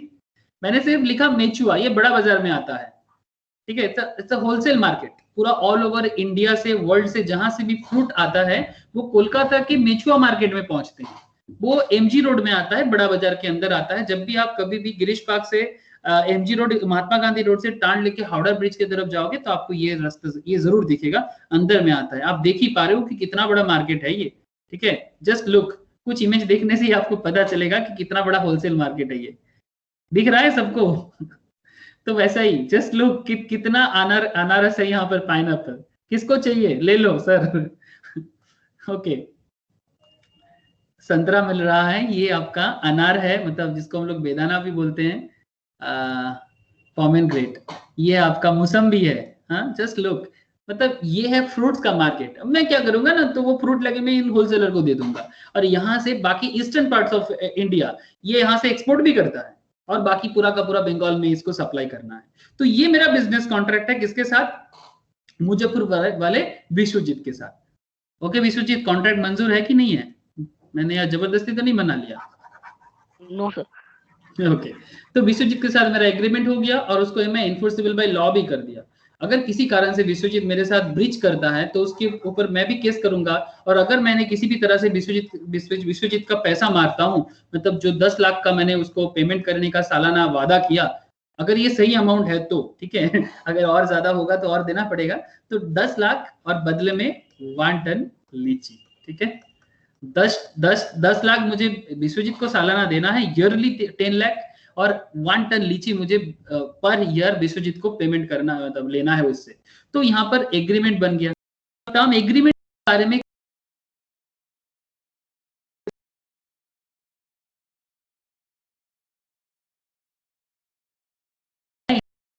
का कॉन्ट्रैक्ट अंदर कि हाँ कोई बंदा किसी और के साथ एग्रीमेंट कर सकता है, as defined as every promise and every set of promise. मतलब एक प्रॉमिस भी हो सकता है, बहुत सारा प्रॉमिस भी हो सकता है। जैसे एक प्रॉमिस जैसे फ्रूट का हुआ था, फिर मैं इसके साथ एक एग्रीमेंट किया कि अब मैं लीची के साथ साथ मैं मैंगो का भी उसके साथ एक कॉन्ट्रैक्ट कर रहा हूँ। मुजफ्फरपुर के आसपास वाले एरिया में, दरभंगा में मैंगो भी बहुत अच्छा होता है ना, मैंगो भी उधर बहुत अच्छा होता है, मुझे जितना आइडिया है। ऐसे बिहार में बहुत कुछ अच्छा होता है। अच्छा, तो एग्रीमेंट के बारे में सेक्शन 2E कहता है कि every promise and every set of promise, सिर्फ एक प्रॉमिस नहीं, एक सेट ऑफ प्रॉमिस भी है, forming the consideration for each other. अब कंसिडरेशन फॉर ईच अदर मतलब जैसे ये 10 लाख इज कंसिडरेशन फॉर किसका? प्लीज कोई बताना मुझे। सर एंड विश्वजीत के बीच में जो एग्रीमेंट बन रहा है,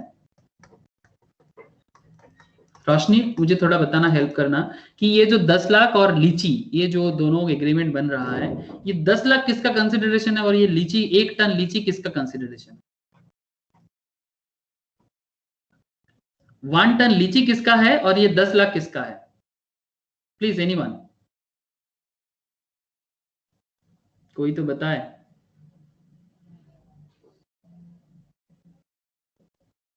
हेलो, अरे सबको मेरा आवाज आ रहा है कि नहीं आ रहा है? सर लीची आपका कंसिडरेशन है। हाँ, और 10 लाख विश्वजीत का कंसिडरेशन है। Yes sir. एग्जैक्टली 10 लाख किसको मिलेगा? 10 लाख मिलेगा सर से विश्वजीत को। तो विश्वजीत के लिए 10 लाख होगा उसका कंसिडरेशन। कंसिडरेशन का मतलब होता है समथिंग इन रिटर्न। कंसिडरेशन का मतलब क्या होता है? Something in return. ठीक है, मतलब बदले में कुछ होना चाहिए तभी बिजनेस बनेगा। फ्री में बिजनेस नहीं होता, फ्री में तो गिफ्ट होता है, दान होता है, डोनेशन होता है, फ्री में बिजनेस नहीं बनता। तो बिजनेस बनेगा तो बदले में कुछ होना चाहिए। तो मैंने अगर उससे 1 टन का लीची ले रहा हूं तो वो भी मेरे से 10 लाख रुपया तो ले रहा है ना। तो ये 10 lakh is the consideration for Vishwajeet, and sir के लिए क्या है, मतलब मेरे लिए क्या है? 1 टन ऑफ लीची। तो 1 टन लीची। बताओ दित्सा, समझ में आया दित्सा? Yes, sir. ठीक है, तो this is called consideration. Consideration के ऊपर एक पूरा अलग चैप्टर है, डोंट वरी, उसमें और डिटेल्स में बात होगा। ठीक है, जो लोग पहला बार कंसिडरेशन वर्ड सुन रहे हो, ऐसा नहीं समझना है साहिल कि कंसिडरेशंस क्या है सर, ऐसे समझ में नहीं आ रहा है, डोंट वरी। तो एग्रीमेंट ये था सेक्शन 2E के तहत। अब मैं आपको बात करूंगा टेक्स्ट सेक्शन 2B में। अच्छा, to have an insight into the definition of agreement we need to understand promise. अब देखो यहाँ पर बोला था promise and set of promise, बोला था ना कि promise and set of promise. अब पॉइंट इज दैट कि प्रॉमिस क्या है। देखो हर पॉइंट पे सवाल आ रहा है, दैट इज लॉ। अब आपको मैं बता ना कि थ्योरी समझोगे तो मुश्किल हो जाएगा, ये तो एक्चुअली डेली लाइफ है। डेली लाइफ है, जैसे कि चाहे मेचुआ बाजार हो या फिर ऑल ओवर इंडिया का बिजनेस। तो सेक्शन 2B डिफाइंस प्रॉमिस क्या है, when the person to whom the proposal is made signifies his assent there to the proposal is said to be accepted. Proposal when accepted becomes a promise. जब कोई proposal accept होता है वो promise बनता है। जैसे ये तो आप लोग भी जानते हो सर कि इतना तो मैं बोलने का मेरा मतलब मैं बोल सकता हूँ, आप लोग बड़े हो गए हो। आप लोग अगर बुरा ना माने तो I can use this kind of examples कि जैसे वो आजकल होता है ना सर गर्लफ्रेंड बॉयफ्रेंड वाले केस। तो गर्लफ्रेंड बॉयफ्रेंड वाले केस में एक दूसरे को प्रॉमिस करता है, ठीक है, जैसे कि 2 महीने बाद वैलेंटाइंस डे आएगा 2021 का, मैक्सिमम उस दिन में रोज लेके या फिर कुछ भी गिफ्ट लेके एक दूसरे को प्रपोज करते हैं। ठीक है, तो जब प्रपोजल एक्सेप्टेड हो जाते हैं तो उसको क्या बोलेंगे सर? प्रॉमिस बोलेंगे, यस और नो। चाहे लड़का लड़की को करे या फिर लड़की लड़का को करे, डजंट मैटर सर, चाहे बॉय गर्ल को करे या गर्ल बॉय को करे, but ultimately you have to understand proposal इसके तरफ से भी हो सकता है, बॉय से गर्ल एंड गर्ल से बॉय। जब पॉइंट क्या है, proposal when accepted becomes a promise. Exactly वही बात यहाँ पर हो रहा है। जैसे यहाँ पर मेरे साथ विश्वजीत का प्यार मोहब्बत वाला बात तो नहीं सर, बिजनेस वाला बात हो रहा था। तो जैसे मैंने प्रपोजल दिया विश्वजीत को, प्यार मोहब्बत वाला नहीं रहा था, मैंने बिजनेस वाला प्रपोजल दिया था। रिश्तेदार में जानते हो सबसे बड़ा रिश्तेदार होता है संपत्ति, वेल्थ।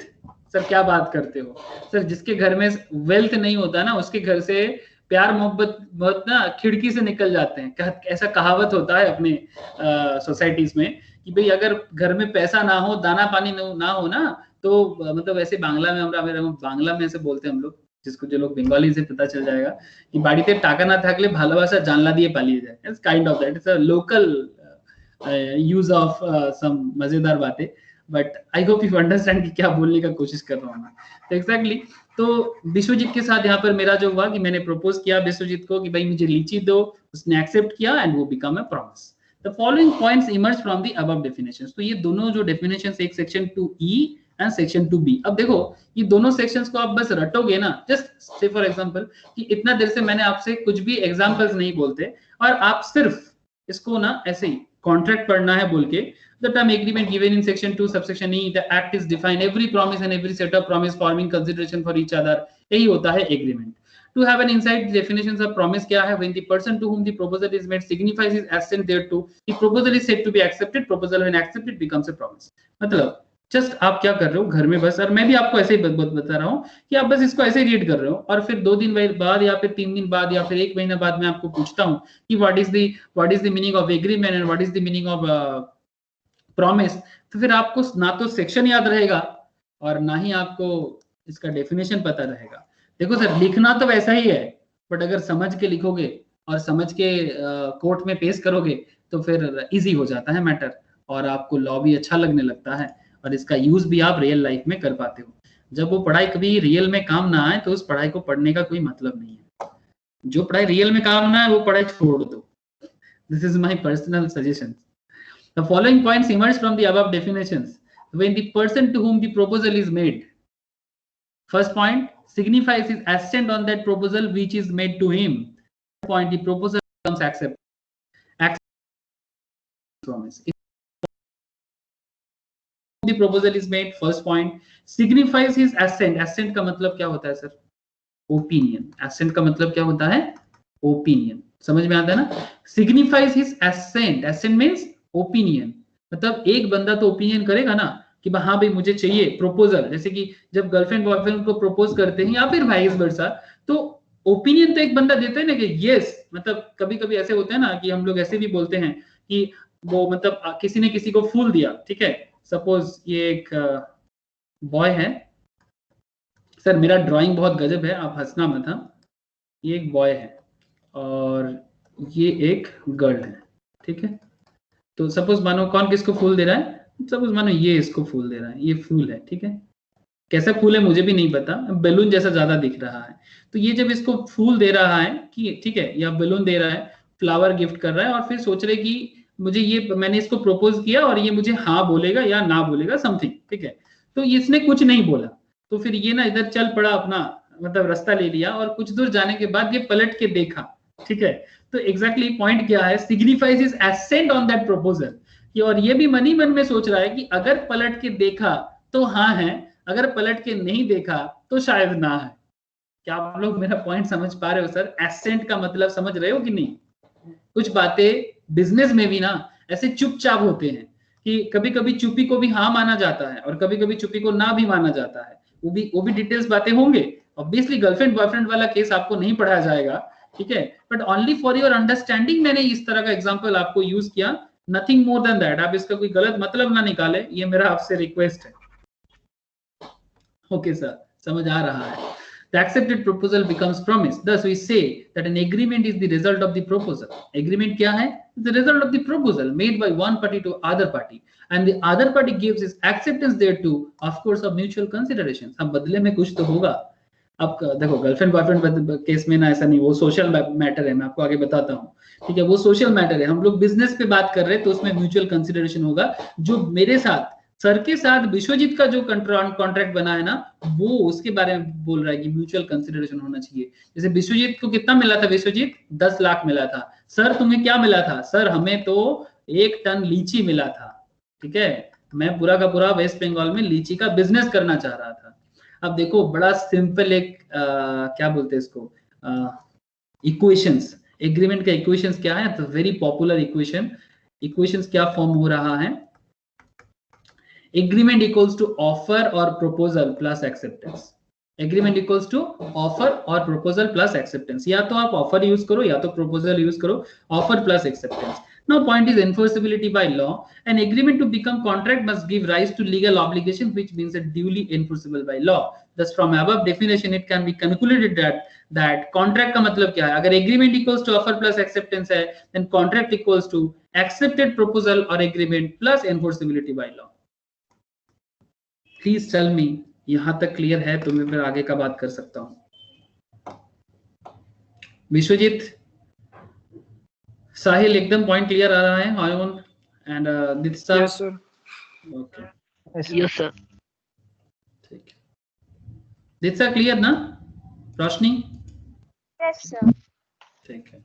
तो दो इक्वेशन याद रखना. इतना देर से जो भी स्टोरी एंड डेफिनेशंस रीड किए, लेकिन अल्टीमेट कंक्लूजन्स कहां पहुंचे इस फर्स्ट स्टेज में हम लोग, कि भाई कॉन्ट्रैक्ट एंड एग्रीमेंट का दो इक्वेशंस, ये कभी ना भूलना. ठीक है, कभी ना भूलने वाला तो इक्वेशंस है लॉ का, कभी नहीं, सीरियसली कभी नहीं भूलना चाहिए. आप बूढ़े हो जाओ, ठीक है, आपका पोता पोती हो जाए, तब भी नहीं भूलना चाहिए कि agreement equals to offer plus acceptance, accepted enforceability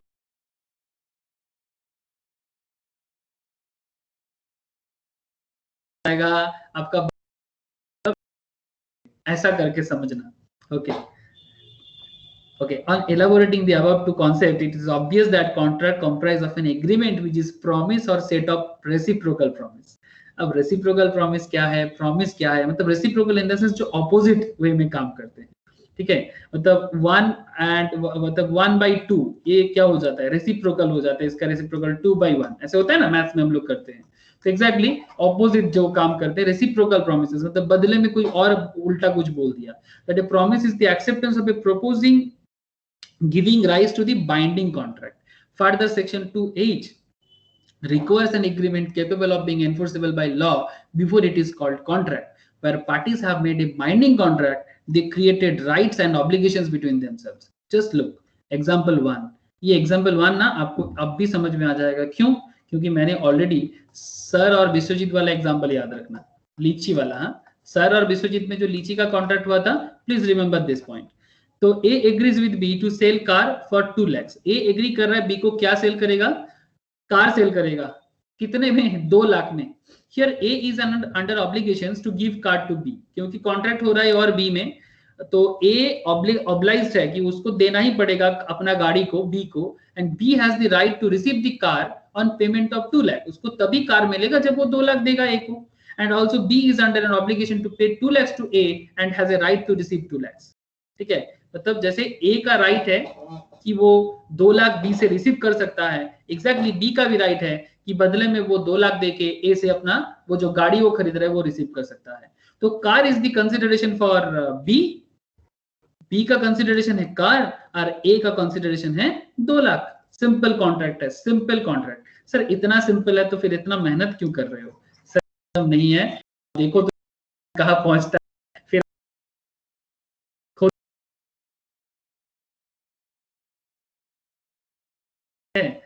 example 2 पे बात करते हैं सर.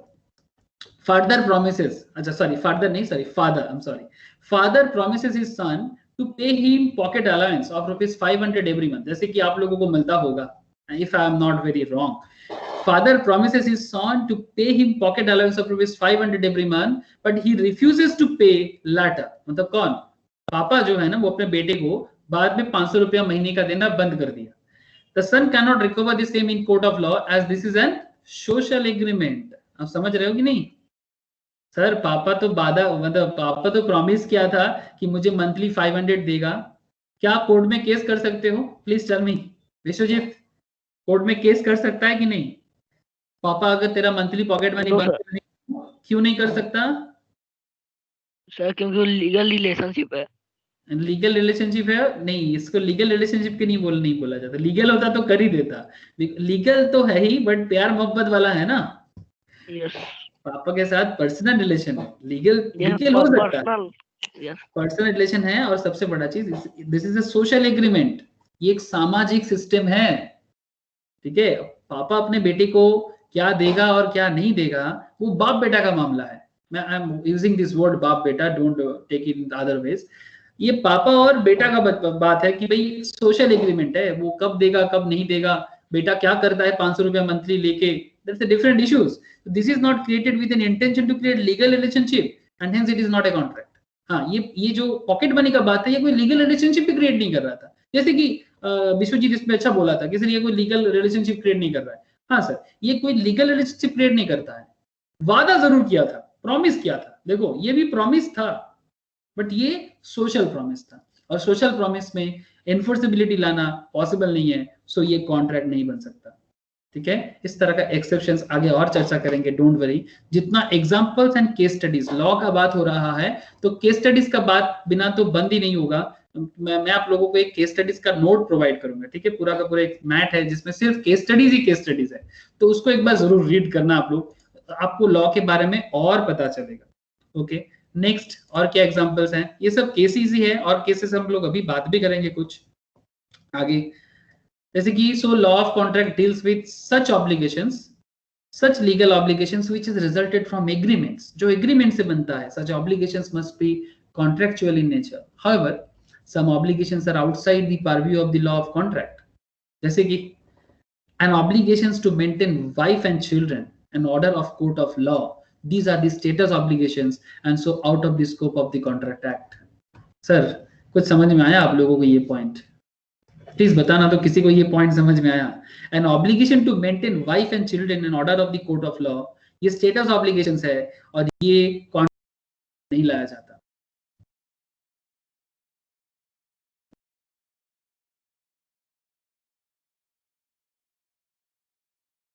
होते हैं, इंडिया का बात चल रहा है सर, फॉरेन में ना जाने। हस्बैंड एंड वाइफ और उनका एक बच्चा, ठीक है, चिल्ड्रन, एक हो सकता है, दो हो सकता है, जो भी इन हस्बैंड वाइफ से बनेगा वही। चिल्ड्रन का बात चल रहा है, मैच्योर 18 साल से ऊपर वाला नहीं, जो मैच्योर हो जाते हैं वो नहीं, children, husband and wife and children. अब मानो कि हस्बैंड वाइफ में कुछ तू मैं हो गया, मतलब कुछ बड़ा सड़ा झगड़ा हो गया, अगर इनमें कुछ बड़ा झगड़ा हो जाता है तो बात कोर्ट में पहुंचते हैं, और जैसे ये बात कोर्ट में पहुंचते हैं तो डिवोर्स वगैरह का सिचुएशंस भी आते हैं। आप लोग ये सब जानते हो, आप लोग इतना मैच्योर हुए हो, बड़े हुए हो, इतना सुनते हो, देखते हो, सीरियल्स है आजकल दिखाने के लिए, ठीक है, न्यूज है, तो यू नो दिस थिंग्स। तो हस्बैंड वाइफ में झगड़ा हुआ, बात कोर्ट में गया, तो क्या है ना सर, हस्बैंड अपना जो सोसाइटीज है currently, this is currently male dominated, and लड़की लोग एंड वाइफ लोग ना अभी भी इतना भी सेल्फ डिपेंडेंट नहीं बने हैं sir, please point to be noted. ठीक है, इंडिया मॉडर्न, मतलब ये एक्चुअली इंडिया पहले तो बहुत मॉडर्न था, बट लास्ट अगर 300-400 इयर्स का बात करें तो लड़की लोग ज्यादा सेल्फ डिपेंडेंट नहीं है, आजकल बन रहा है sir, it's a very good sign. I think 2050 में जाते जाते हम लोग कुछ तो अच्छा देखेंगे। तो क्योंकि वो सेल्फ डिपेंडेंट नहीं होता है तो उनको किसी ना किसी मतलब लड़के पे डिपेंड होना पड़ता है। तो और इसी के मुद्दे पे शादी भी होता है, शादी करने के टाइम पे ऐसे वादा किया जाता है, 7 फेरा लेते हैं, आई होप आप लोग जानते हो, तो 7 फेरा लेते हैं, तो जो 7 बार सर्कल घूमते हैं, तो उसमें वादा करते हैं और अग्नि को साक्षी मान के बोलते हैं कि मैं आज से मेरे बीवी का, जिसको हम लोग बोलते हैं कि मतलब उसका खाने का, उसका पीने का, उसका रहने का सारा जिम्मेदारी किसका, हस्बैंड का। ठीक है, लड़का लोग ध्यान से सुनना, ये सामाजिक एक रूल है, और इसी रूल को रखते हुए, दिमाग में रखते हुए कोर्ट भी डिक्लेयर करता है कि अगर कभी भी झगड़ा हो सकता है, लेकिन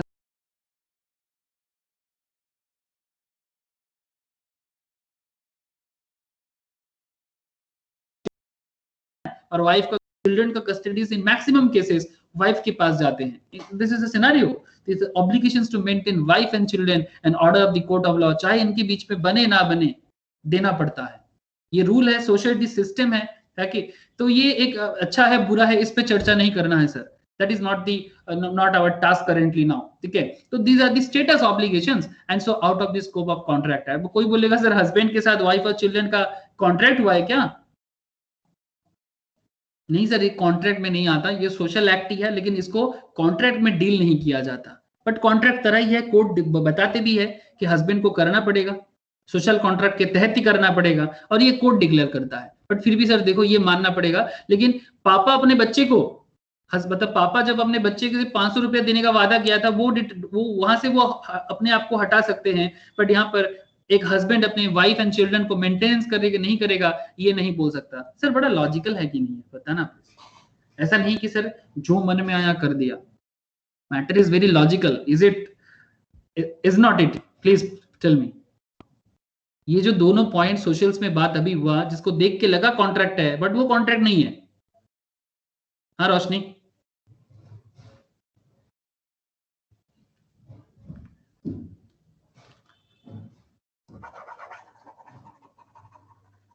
हेलो सर, दोनों पॉइंट में लॉजिक है या नहीं, प्लीज इतना तो बता दीजिएगा।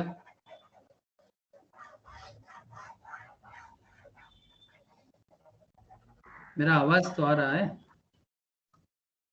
Yes sir. ओके, तो ये कुछ कॉन्ट्रैक्ट के अंदर ही आपने देखा कि कॉन्ट्रैक्ट के अंदर ही कुछ अलग अलग पॉइंट जिसमें देखने में लगता है कॉन्ट्रैक्ट बट है नहीं कॉन्ट्रैक्ट। ओके, अब कुछ पॉइंट्स है, इंपॉर्टेंट है, ऐसा डायरेक्ट क्वेश्चंस होता है। ओके, म्यूट करना थोड़ा। अच्छा देखो, basis of difference, agreement and contract में फर्क बहुत सिंपल है। Every promise and every set of promises forming the consideration for each other, offer plus acceptance बनता है तो एग्रीमेंट बनता है। एग्रीमेंट एनफोर्सेबल बाय लॉ होगा, agreement plus legal enforceability contract बन जाएगा।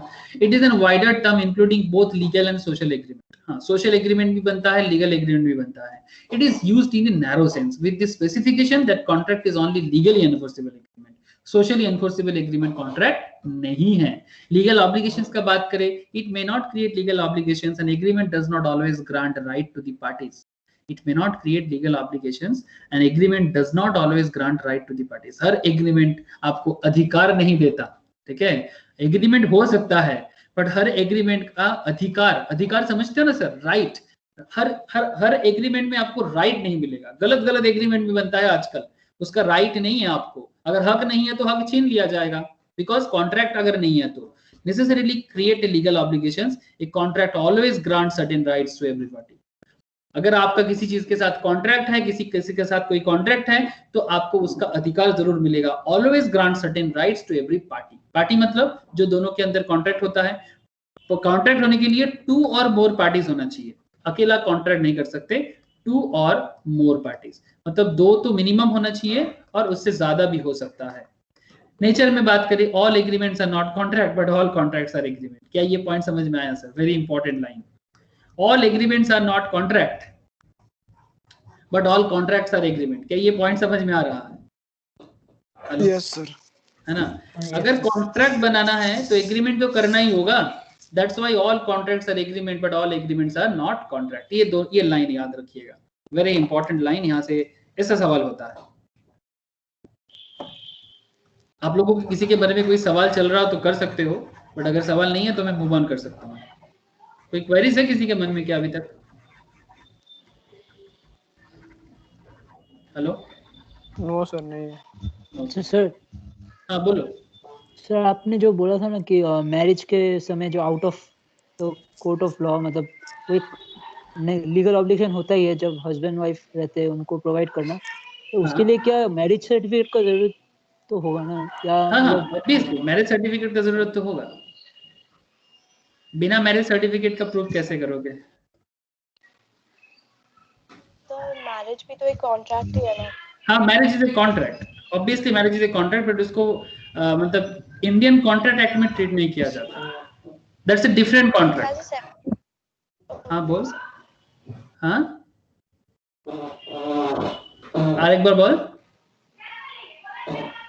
So it has a different contract, like marriage act is also there, no? So it's marriage under that. Under marriage act there is some provisions, and उसी provisions के ही अगर आपको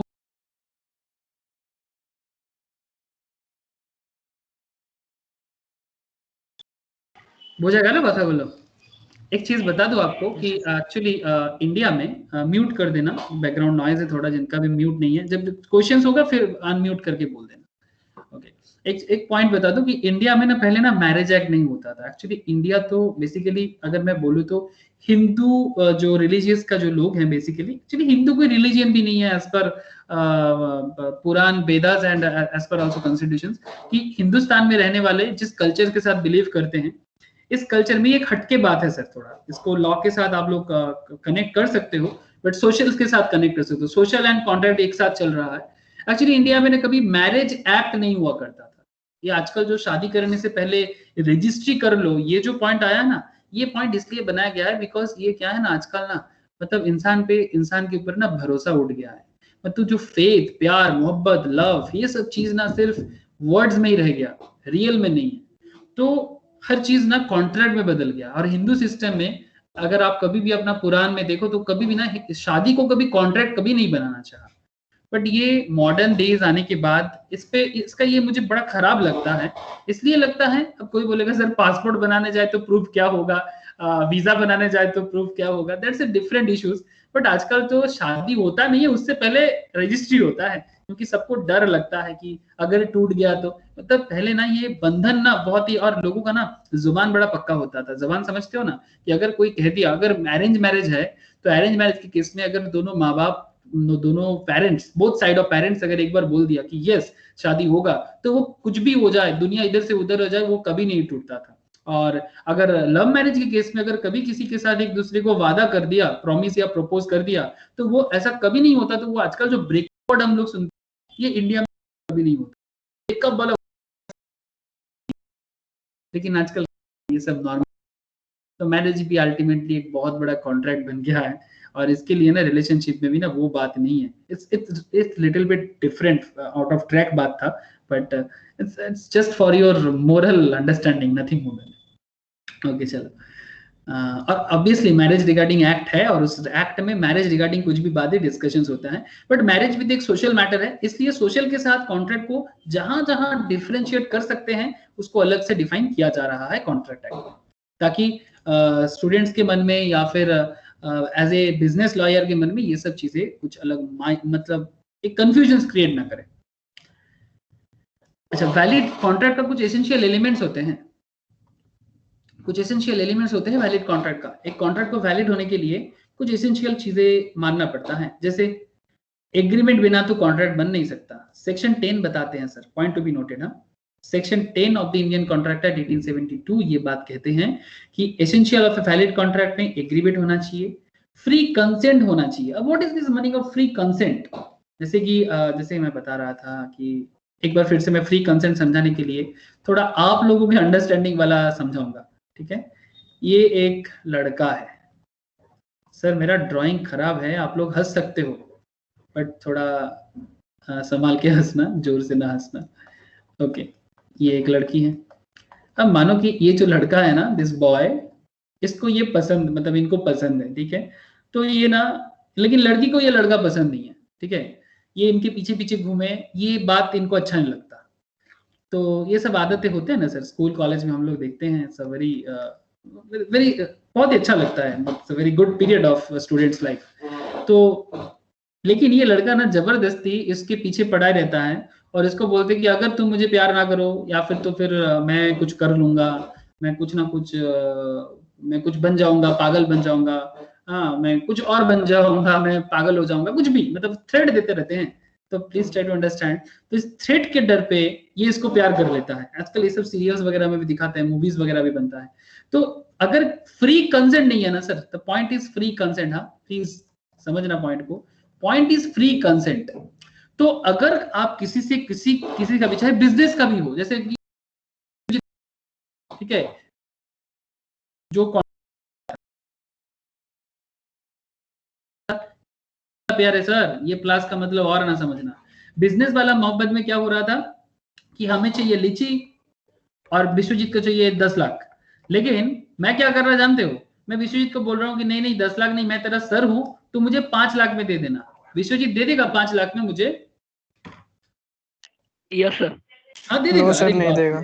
नहीं देगा भाई, business का बात है। नहीं देगा। विश्वजीत जज्बाती हो गया। हाँ दे देगा, एकदम नहीं। बिजनेस में कोई माँ नहीं, कोई पापा नहीं, बिजनेस इज बिजनेस, ठीक है। इसमें आपको हमेशा फेयर डील होना चाहिए।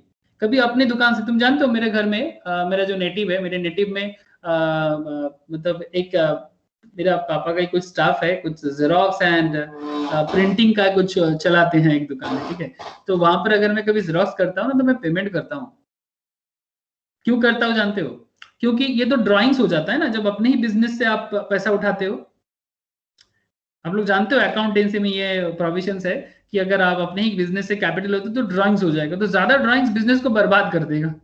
तो मैं कभी भी प्रिंट करता हूँ, जेरॉक्स करता हूँ, तो मैं पेमेंट करता हूँ जो भी, मतलब हाँ थोड़ा कॉस्टिंग दे देता हूँ, प्रॉफिट वाला छोड़ देता हूँ, लेकिन जो कॉस्ट है ना वो कॉस्ट मैं कैश में डाल देता हूँ।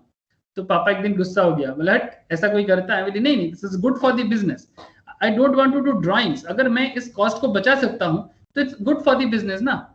तो एग्जैक्टली इसलिए कभी भी बिजनेस के साथ ना हमेशा प्रॉपर रहना है।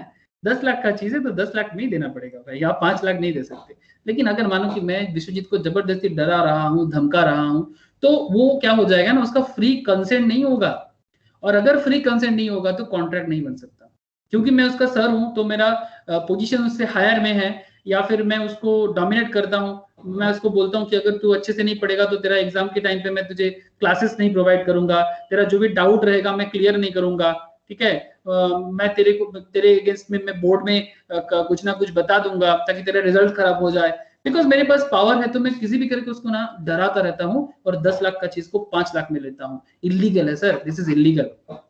10 का चीज 5 में नहीं मिलना चाहिए, और फ्री कंसेंट होना चाहिए। वो बोलते हैं ना सर, मियाँ बीबी राजी तो क्या करेगा काजी। बेसिकली पॉइंट क्या है कि भाई यहाँ पर मियाँ बीबी का बात इसलिए मैंने बोल दिया क्योंकि दोनों साइड से फ्री होना चाहिए। ओनली फॉर योर अंडरस्टैंडिंग में ये सब चीज यूज करता हूँ। दोनों साइड तरफ से सिमिलर इक्वलिटीज होना चाहिए। ऐसा नहीं कोई किसी भी तरह का फोर्स, किसी भी तरह का, इसको हम लोग लॉ के वर्ड्स में बोलते हैं सर, क्वार्शन बोलते हैं, थ्रेड्स बोलते हैं, मिसरिप्रेजेंटेशंस बोलते हैं। आगे चर्चा होगा सर, ये फ्री कंसेंट पे पूरा चैप्टर बात करेगा चैप्टर है इसके ऊपर। कॉम्पिटेंसी ऑफ द पार्टीज, जिस दोनों पार्टी में बातें बन रहा है वो कॉम्पिटेंट है कि नहीं, ठीक है। अब कॉम्पिटेंट का मतलब एक पॉइंट तो कॉम्पिटेंसी में जैसे कि 18 प्लस होना चाहिए। विश्वजीत तुम 18 प्लस हो? No sir. No sir. तो अगर विश्वजीत 18 प्लस नहीं है तो फिर विश्वजीत के साथ मेरा कॉन्ट्रैक्ट बन नहीं सकता। जो 18 प्लस है उसी के साथ मैं कॉन्ट्रैक्ट कर सकता हूं। अगर 18 प्लस नहीं है तो कॉन्ट्रैक्ट नहीं बनेगा। हाँ हो सकता है, तो फिर उसका गार्डियन जो है ना, अगर बिलो 18 है तो गार्डियन को लीगल रिप्रेजेंटेटिव के तौर पे रहना पड़ेगा, फिर जाके एग्रीमेंट बन सकता है, अदरवाइज नहीं। तो अगर 18 प्लस नहीं है तो कॉम्पिटेंट नहीं है। कॉम्पिटेंट मतलब योग्य। योग्य मतलब समझते हो ना कि भाई इस काम के लिए योग्य है कि नहीं। तो इंडियन बिजनेस लॉ बोलता है कि अगर कोई 18 से नीचे है तो उसके साथ बिजनेस कॉन्ट्रैक्ट एकदम लीगल नहीं है, वॉइड हो जाएगा, कैंसिल हो जाएगा। अच्छा, फिर दूसरा पॉइंट, विश्वजीत तुम पागल हो क्या? या फिर चलो विश्वजीत को पागल क्यों बोल रहे हैं, मैं पागल हूं कि नहीं? देखो विश्वजीत, क्या मैं पागल हूं? बोले सर हाँ पागल हुआ ठीक है, अगर मैं पागल हूं, ठीक है, अनसाउंड हूं, नशाड़ी हूं, गंजाड़ी हूं, समझते हो ना, ठीक है, अगर मैं नशा करता हूं, दिन रात पी के रखता हूं, पागल हूं मैं, अगर मैं इस तरह का कुछ भी हूं तो मैं कॉन्ट्रैक्ट करने लायक नहीं हूं। कोई बोलेगा सर रात को पीते हैं और सुबह को ठीक होता है तो, ठीक है, ऐसा भी लॉ में बोला जाता है सर, मैं कोई अपने से नहीं बोल रहा हूं। अगर मैं कॉन्ट्रैक्ट करने के टाइम पे मानो कि मैं सुबह कॉन्ट्रैक्ट जब किया तब मैं ठीक रहता, और रात को 9 बजे के बाद मैं माताल हो जाता हूँ। माताल समझते हो ना, मतलब जो एकदम नशा में टूल, ठीक है। तो रात, हाँ पूरा एकदम पागल। तो अगर मैं रात को पागल हो जाता हूँ और कॉन्ट्रैक्ट कोई मेरे साथ रात को करता है तो इनवैलिड हो जाएगा, क्योंकि ये जब भी नार्कोटिक्स टेस्ट होगा ना, पता चल जाएगा कि मैं रात को नशा में होता और उसी का फायदा लेके मेरे साथ कोई कॉन्ट्रैक्ट किया है। तो ये प्रूव नहीं करना है, मतलब ये नहीं होना है, ठीक है। तो इसलिए कॉम्पिटेंसीज ऑफ द पार्टीज बहुत इंपॉर्टेंट है जब कॉन्ट्रैक्ट बनाया जाता है, ठीक है। बाद में बहुत सारा फ्रॉड होते हैं ना, तो फ्रॉड केस में ये सारा का सारा चीजें टेस्ट किया जाता है। समझ में आ रहा है ना कि बिजनेस लॉ कितना गहरा है। लॉफुल कंसिडरेशन, अब देखो मैं कुछ इलीगल पॉइंट्स में बात अभी कर रहा था, कंसिडरेशन लॉफुल होना चाहिए। चलो विश्वजीत के साथ मैं कंसिडरेशन कर रहा हूँ, विश्वजीत तू मुझे लीची दे, मैं तुझे 10 लाख नहीं, लीची के बदले मेरे बंगाल में बहुत ये बन रहा है आजकल, क्या बोलते हैं अरे सर ड्रग्स मिल रहा है, ठीक है, मैं बदले में तुझे ड्रग्स दे दूंगा, चलेगा सर? लीची के बदले ड्रग्स? No sir. पहला तो ये एक इलीगल प्रोडक्ट है, इसका धंधा करने से फांसी होता है, फांसी होता है, ठीक है, उम्र कैद होता है, पहला बात। ये इंडियन पिनल कोड का बात है सर। दूसरा एक्ट आ जाता है, आईपीसी आ जाएगा, दैट्स अ डिफरेंट एक्ट, ये आपका मैटर नहीं है।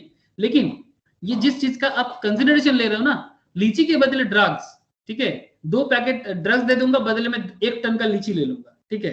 तो अगर मैं ऐसा करता हूं, ऐसा करने से कुछ नहीं, ये मेरा कंसिडरेशन लॉफुल नहीं होगा तो कॉन्ट्रैक्ट नहीं बनेगा, इसको वैलिड कॉन्ट्रैक्ट माना ही नहीं जाएगा। ऑब्जेक्ट लीगल होना चाहिए, कंसिडरेशन तो लीगल होना ही चाहिए एंड ऑब्जेक्ट भी लीगल होना चाहिए। मतलब आप कोई भी कॉन्ट्रैक्ट ऐसा नहीं कर सकते जिसका ऑब्जेक्ट इलीगल हो। मतलब आप किसी को मारने का, धमकी देने का कॉन्ट्रैक्ट ले रहे हो, समझ रहे हो ना, किसी को मारने का, किसी को तोड़ने का, किसी को डराने का, ये इस तरह का सुपारी किलर होते हैं ना सर। अरे कॉन्ट्रैक्ट किलर है बाबा, सुने हो कि नहीं, सुपारी किलर। Yes sir. तो सुपारी किलर क्या, उसको भी तो कॉन्ट्रैक्ट दिया जाता है, लेकिन क्या ये कॉन्ट्रैक्ट लीगल ऑब्जेक्ट है क्या इसका? नहीं है। जैसे अभी No, sir. अभी अभी वोट का टाइम है, इंडिया में बहुत जगह में वोट हो रहा है, इलेक्शंस हो रहा है, बिहार में ऑलरेडी हो गया, बंगाल में आ रहा है, आप लोग देख रहे हो टीवी न्यूज में, अलग अलग जगह में बहुत सारा, कहीं पर आग लग रहा है, कहीं पर बॉम्बिंग हो रहा है। तो ये जो लोग करते हैं उनको कॉन्ट्रैक्ट देता है, ये लोग सब सुपरी में काम करते हैं। तो इस तरह का जो भी काम करे, ये सब इलीगल काम कर रहे हैं। कॉन्ट्रैक्ट तो उनमें बन रहा है, ओरल कॉन्ट्रैक्ट भी कॉन्ट्रैक्ट है, बट ये लीगल ऑब्जेक्ट ही नहीं है। इस कॉन्ट्रैक्ट को तो कभी वैलिड मानना ही नहीं चाहिए, सबको जेल में डालना चाहिए। लेकिन सर जो जेल में, मतलब जो समाज को संभालते हैं, अगर वही गलत काम करने के लिए लोगों को उकसाए, तो फिर कौन किसको जेल में डालेगा? That's a subjective question, that's another question. उस पर अभी फिर से डिबेट हो जाएगा, उतना डिबेट पे अभी नहीं जाएंगे। फिर बोलेगा सर क्लास करेंगे या फिर डिबेट करेंगे। ओके सर, डिबेट नहीं, क्लास ही कर लेते हैं। ओके अच्छा, फिर not explicitly declare to be void as per section 24 to 30 and 56, कि अगर किसी भी पर्टिकुलर पॉइंट को कभी भी गवर्नमेंट ऑफ इंडिया बताते हैं एज पर कॉन्ट्रैक्ट वॉइड या क्या ऐसा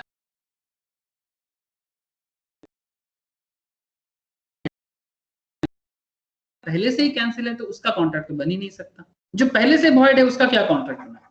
ठीक है, जैसे पहले से वॉइड मतलब जैसे कि आप एक सिंपल चीज बोलते हैं, डिक्लेयर टू बी वॉइड। क्या आप किसी को ताजमहल सेल कर सकते हो? विक्टोरिया मेमोरियल सेल कर सकते हो किसी को? हेलो सर, ताजमहल नो ना, ताजमहल सेल नहीं कर सकते। क्यों? ताजमहल पब्लिक प्रॉपर्टी है, ताजमहल पब्लिक प्रॉपर्टी है, उस पर पब्लिक का इमोशंस जुड़ा रहता है सर। तो जिसमें पब्लिक का इमोशंस जुड़ा रहेगा, उस चीज को आप कैसे सेल कर दोगे, है ना? ताजमहल या फिर विक्टोर, ये आप लोगों ने मूवी देखा सर, वो क्या नाम है, अरे बंटी और बबली, देखे हो क्या? थोड़ा पुराना है आप लोगों के लिए, हम लोग उस टाइम पे स्कूल में पढ़ते थे, देखे हो आप लोग बंटी और बबली? रियल केसेस हुआ था उसके ऊपर। तो वो ताजमहल को बेच रहा था। तो जो पब्लिक प्रॉपर्टी है, सॉरी दिल्ली लिख दिया, आगरा में है, जो पब्लिक प्रॉपर्टी है आप उसको सेल नहीं कर सकते। ये हमारा ताजमहल, ठीक है, तो इसको आप कैसे सेल कर दोगे? तो जो पहले से ही वॉइड है, तो उसको आप, उस पर आप कभी कॉन्ट्रैक्ट ही नहीं कर सकते। ये प्योरली लॉ में कहता है। अच्छा, कुछ पॉइंट्स है जो लॉ में बोला नहीं है, section 10, but are also considered essential, जैसे कि मिनिमम 2 पार्टी होना चाहिए, intention to create legal relationship होना चाहिए, फुलफिलमेंट ऑफ लीगल फॉर्मेलिटीज होना चाहिए, सर्टेनिटी ऑफ मीनिंग होना चाहिए। जिस पर्टिकुलर पॉइंट पे आप लोग कॉन्ट्रैक्ट करोगे ना, उसका एक मतलब होना चाहिए, मींस होना।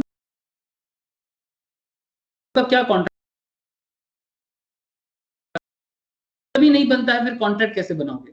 तो अगर ये पॉइंट जो सेक्शन 10 में नहीं बोला है, ये बाय डिफॉल्ट है।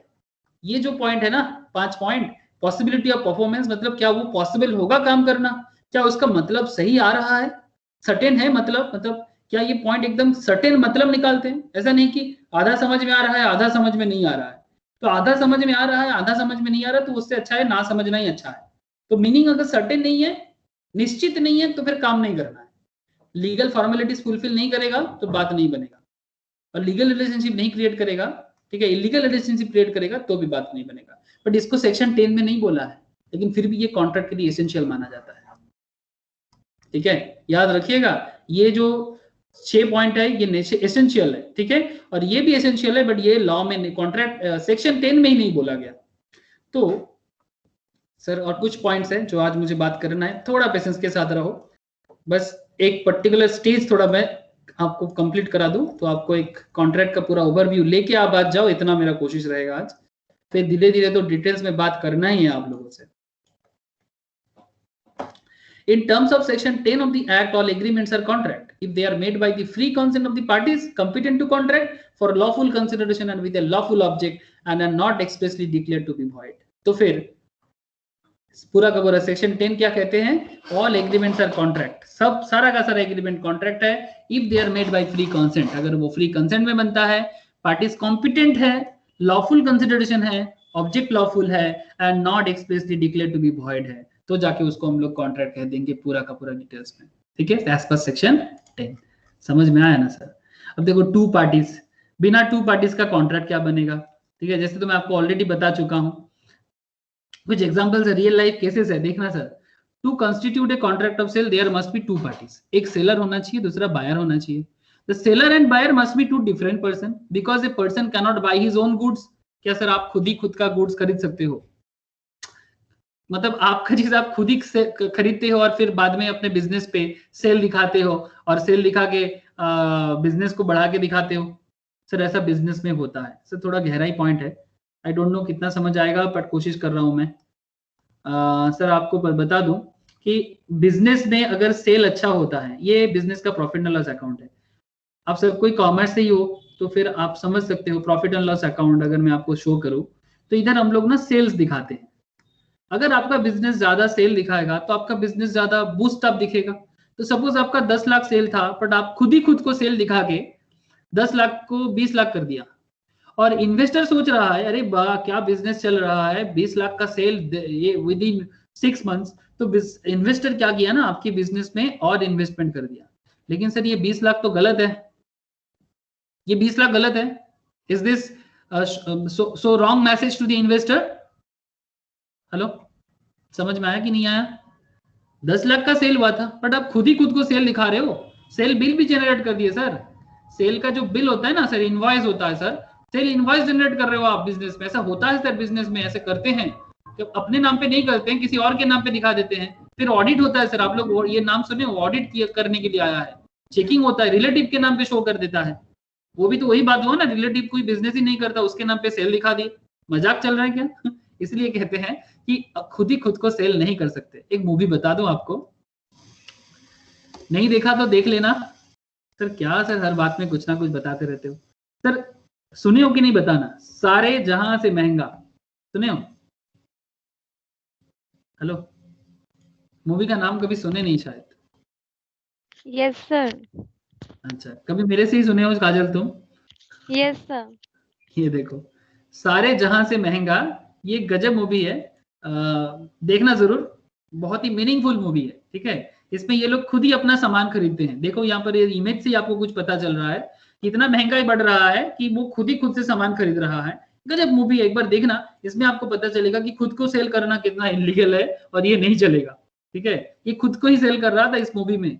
कॉमेडी मूवी है बट बहुत मीनिंगफुल मूवी है, जो आपको कॉन्ट्रैक्ट एक्ट के लिए बहुत इंटरेस्टिंग है। आप प्लीज देखना, ये मेरा मतलब रिकमेंडेशन रहेगा और मैं पूछूंगा कि आपका प्रोजेक्ट के तौर पे आप घर में ये मूवी देखे हो कि नहीं। बहुत अच्छा मैसेज देता है, बहुत अच्छा बिजनेस समझाते हैं। इन state of Gujarat versus Ramlal S and company pain on dissolution of A partnership, एक पार्टनरशिप बिजनेस, आप इसके बारे में जरूर सुने होंगे 11-12 में पार्टनरशिप बिजनेस अकाउंट्स करने के टाइम पे। Pain on dissolution of A partnership the assets of the firm were divided among the partner। Business dissolution हो रहा है मतलब पार्टनरशिप बंद हो रहा है। तो जब पार्टनरशिप बंद हो रहा है ना, तो बिजनेस का जो एसेट्स है ना, तो वो एसेट्स ना उन पार्टनर के बीच में डिवाइड किया जा रहा है कि भाई हाँ ये एसेट, ये टेबल है, ये चेयर्स है, ये एसी है, फ्रिज है, जो है भाई सबके अंदर बांट देते हैं। सेल टैक्स ऑफिसर पहुंच गया, बोलता है कि वो पर्टिकुलर ट्रांजैक्शंस जो हो रहा है ना, जो भी एसेट्स वहां पे ट्रांसफर हो रहा है एक दूसरे को, वो ट्रांजैक्शंस पे टैक्स लगाना चाहता है सेल टैक्स वाले। It was held that it was not a sale. The partners being joint owner of those assets cannot be both buyer and seller। भाई वो दोनों तो पार्टनरशिप बिजनेस का जॉइंट ओनर है, तो फिर वो लोग बायर और सेलर कैसे बने? लेकिन इसके ऊपर सच में मतलब सेल टैक्स ऑफिसर पहुंच गया था टैक्स लेने के लिए, और ये case state of Gujarat versus Ramlal S and company के साथ हुआ था। सर आप देख पा रहे हो सर, रियल केस है सर, रियल केस। तो फिर अल्टीमेटली तब ये लॉ बना कि लॉ में लिखा गया उसके बाद कि कॉन्ट्रैक्ट होने के लिए 2 पार्टीज होना चाहिए और 2 पार्टीज सेलर एंड बायर होना चाहिए। सर क्लियर हो रहा है point? Hello, yes okay sir, तो ऐसा ही कुछ इंपॉर्टेंट और भी केस स्टडीज है, 2-4 पॉइंट आपको मैं और केस बताता हूँ। जैसे कि अगर मैं आपसे बोलूं कि parties must be intend to create legal obligations, ठीक है, parties must be intend to create legal obligations, legal obligations होना जरूरी है। जैसे यहाँ पर देखो, a husband agreed to pay his wife certain amount as maintenance every month while he was abroad, husband failed to pay the promised amount, wife sued him for the recovery of the amount. In this case, wife could not recover as it was a social agreement and the parties did not intend to create any legal relations. ये case हुआ था, बॉल्फर versus बॉल्फर का case है, याद रखना, very important case. ऐसे case से भी एग्जाम में सवाल पूछते हैं, प्लीज याद रखना, बॉल्फर वर्सेस बॉल्फर। फिर ये तो सोशल, तो मैंने आपसे बहुत देर से बात कर रहा हूँ सोशल पे, इसलिए मैं इसको यहाँ पर इग्नोर कर रहा हूँ। लेखपाल promise to pay ₹5 lakh to his son if the son passes the CA exam, ठीक है, लेखपाल प्रॉमिस कर रहे हैं अपने बच्चे को कि भाई तू सीए एग्जाम पास कर ले, तेरे को 5 लाख देगा। ऑन पासिंग द एग्जाम पापा मुकर गए, the son claims the money, his son could not recover as it was a social agreement. Again समझ रहे हो ना सर, कुछ कॉन्ट्रैक्ट देखने में कॉन्ट्रैक्ट है बट वो कॉन्ट्रैक्ट नहीं बन रहा है क्योंकि वो लीगल रिलेशनशिप नहीं क्रिएट कर रहा है। रीजन क्या है, वो लीगल ऑब्लिगेशंस क्रिएट नहीं कर रहा है और वो सोशल एग्रीमेंट है। ये sold goods to be on a condition that he must pay for the amount of goods within 30 days. Here A intend to create legal relationship with B, hence the same is contract. On failure by B for making a payment on due date, A can sue him in the court of law. एकदम perfect contract है, एकदम perfect contract है कि अगर 30 दिन के अंदर तुम मुझे पेमेंट नहीं करोगे तो मैं तुम्हारे ऊपर केस में कोर्ट में केस करूंगा। और ये पहले ही वो कंडीशन लगा के रखा था कि अगर मुझे 30 दिन में पेमेंट नहीं मिला तो मैं कोर्ट में केस करूंगा, कर सकता है, बिकॉज वो कंडीशंस लगा के ही दोनों के अंदर एग्रीमेंट बना था और एग्रीमेंट एनफोर्सेबल बाय लॉ होके कॉन्ट्रैक्ट बना था। एग्जांपल 7 समझ में आया कि नहीं आया बताना प्लीज। हाँ रोशनी, आयान, क्लियर है ना? ओके अच्छा, other formality, okay other formalities में देखो, other formalities to be complete with certain cases, जैसे कि इंश्योरेंस में अगर मैं बात करूं, sorry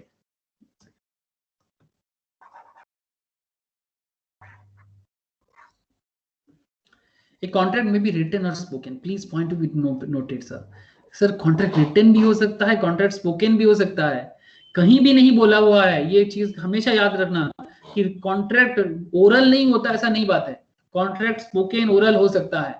As to legal effects, there is no difference between the written contract and contract made by word of mouth. अगर किसी के मुंह में बात होता है, मतलब जस्ट वर्ड ऑफ माउथ में बात हो रहा है, वो भी कॉन्ट्रैक्ट है। सर आप लोग बाहुबली देखे हो,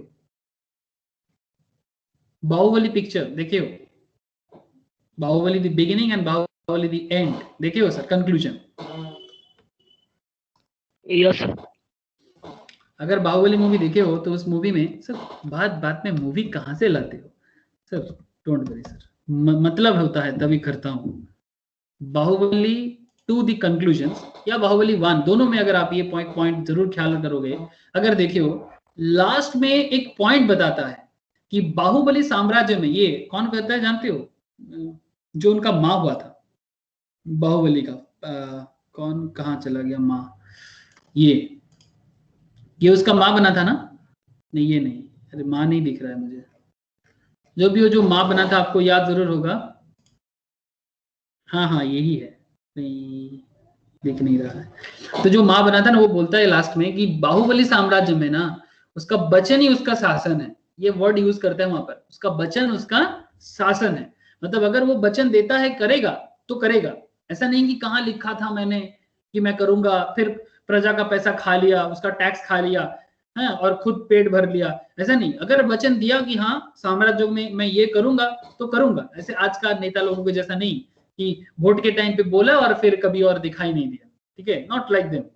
तो बाहुबली साम्राज्य में ऐसा था, स्पेशली महेंद्र बाहुबली के साम्राज्य में, उसका वचन उसका शासन होता है। और ये सिर्फ बाहुबली का नहीं सर, ये इंडियन कॉन्सेप्ट है, इंडियन कॉन्सेप्ट है कि इंडिया में ना वचन को बहुत ज्यादा, वर्ड ऑफ माउथ को ना बहुत ज्यादा अहमियत दिया जाता है। बात में प्रूफ मांगना ये आजकल का कल्चर बन गया है, but this is not the exact Hindustani culture. Hindustan का जो कल्चर है, इंडिया का जो कल्चर है, भारत का जो कल्चर है, उसमें वर्ड ऑफ माउथ को बहुत ऊपर रखा गया है। That's why Indian contract act में ये चीज लिखा गया है सर कि word of mouth is also a contract, because वचन ही शासन है, but in the interest of the parties the contract must be written. हाँ, In the case of certain contracts, some other formalities have to be complied with to make an agreement legally enforceable. अगर आपको इसको legally enforceable करना है या फिर कुछ proof का जरूरत पड़ता है, कभी कुछ प्रॉब्लम क्रिएट होता है, तो फिर उसके अगेंस्ट में आप प्रूफ करना चाहो तो आपको रिटन डॉक्यूमेंट्स चाहिए. दैट्स व्हाई रिटन होना अच्छा होता है. बट वर्ड ऑफ माउथ में कॉन्ट्रैक्ट बन सकता है. कहीं भी लॉ में नहीं लिखा है कि वर्ड ऑफ माउथ ओरल, जैसे कि car life insurance is not valid except as a written contract. Exceptional है कि आपका इंश्योरेंस है, तो जब तक पेपर नहीं होगा तो किस बात का इंश्योरेंस. आज आपका कोई कार है, किसी को जाके ठोक दिया, रास्ते में एक्सीडेंट कर लिया, तो फिर आप जाके इंश्योरेंस कंपनी को बोलते हो मेरा कार का इंश्योरेंस है और मेरा इंश्योरेंस का जो भी कवरेज है वो मुझे दे दिया जाए. वो बोलेगा भाई पेपर लाओ, बोलेगा ना सर. तो further in case of certain contract, registration of contract under these laws which is in the force at the time is essential for it to be valid. For example, in the case of immovable property, जैसे कि car के बारे में मैंने आपको बोला. अच्छा, हर चीज का मतलब होना चाहिए कॉन्ट्रैक्ट में, मीनिंग होना चाहिए. A agrees to sell B 100 tons of oil. ये बोला B को कि मैं तुम्हें 100 टन का तेल दूंगा. अरे भाई क्या तेल? सरसों तेल, नारियल तेल. क्लियर तो करो कौन सा तेल, पाम तेल, ऑलिव ऑयल, कौन सा ऑयल. समझ में आया सर. सर्टेनिटी होना चाहिए. मीनिंग जब तक क्लियर नहीं होगा कॉन्ट्रैक्ट नहीं बनेगा.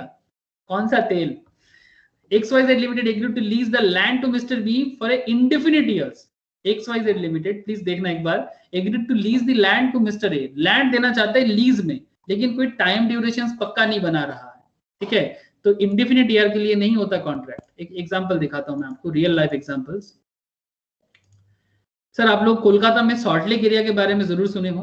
कोलकाता में एक एरिया है सर सॉल्ट लेक एरिया, जो एकदम ऑर्गेनाइज्ड सिटी है. ठीक है, एक ऑर्गेनाइज्ड टाउनशिप है कोलकाता में. तो ये ऑर्गेनाइज्ड टाउनशिप जब बनाया गया था 1960-70s के टाइम पे, मैं आपको अगर मैप में भी दिखाऊं तो आप समझ सकते हो कि बाकी कोलकाता एक तरफ और सॉल्ट लेक एक तरफ. ठीक है, salt lake it's a very newly build township. CPM government के टाइम पे ज्योति बासु उसको डिक्लेयर किया था, और विधान चंद्र रॉय इंडिपेंडेंस के बाद जो बंगाल का बहुत ही फेमस मतलब चीफ मिनिस्टर थे, सॉल्ट लेक को मतलब बनाया था. सॉल्ट लेक कोलकाता विधान नगर के नाम से भी जाना जाता है. मैं आपको इसलिए इसका मैप दिखा रहा हूं बिकॉज आपको एक बस एक आइडिया के लिए. ये देख रहे हो साहब, दिस इज सॉल्ट लेक. ये जो एरिया आपको दिख रहा है यहाँ पर, this is sector 5. This is fully for the business and IT sectors. आप में से बहुत लोगों को पता भी है ये सॉल्ट लेक के बारे में. मैं बस आपको एक दिखा रहा हूँ. This is the area. ये जो आपको सॉल्ट लेक दिख रहा है ना, यहाँ पर ना हर एक जमीन 999 ईयर्स के लिए लीज पे है. किसी का पर्सनल प्रॉपर्टी नहीं है, गवर्नमेंट से लिया गया था 999 ईयर्स का.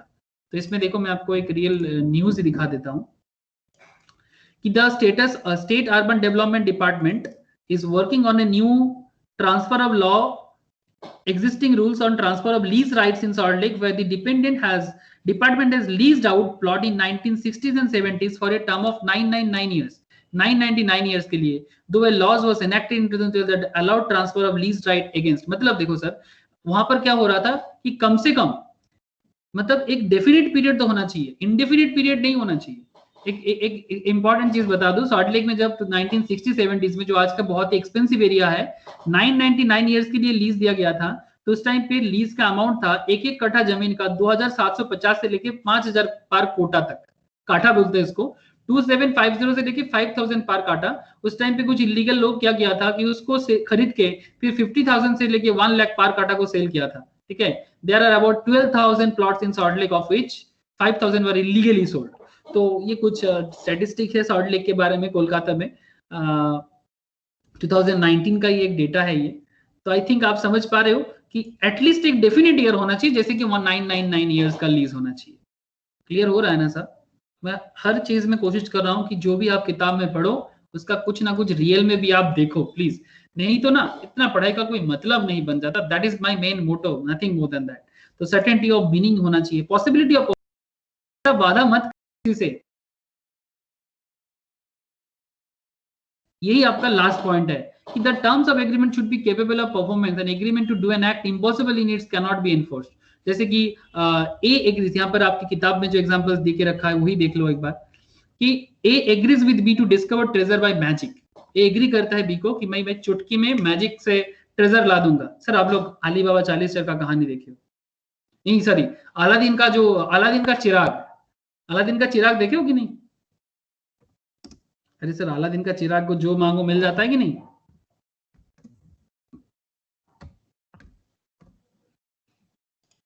अलादीन का जो चिराग होते हैं उसमें जो मांगो ऐसे मिल जाते हैं। ये अलादीन का चिराग, ये कार्टून भी है इसका, ऐसा नॉर्मली मैं ज्यादा देखा हूं।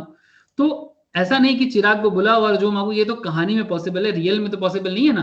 तो ऐसा नहीं हो सकता कि भाई मैं तुम्हें एक चिराग देता हूँ। ऐसे आजकल टीवी लूटता भी है सर, कुछ साधु लोग ऐसे चिराग देके लोगों से करोड़ों लेके जा रहे हैं।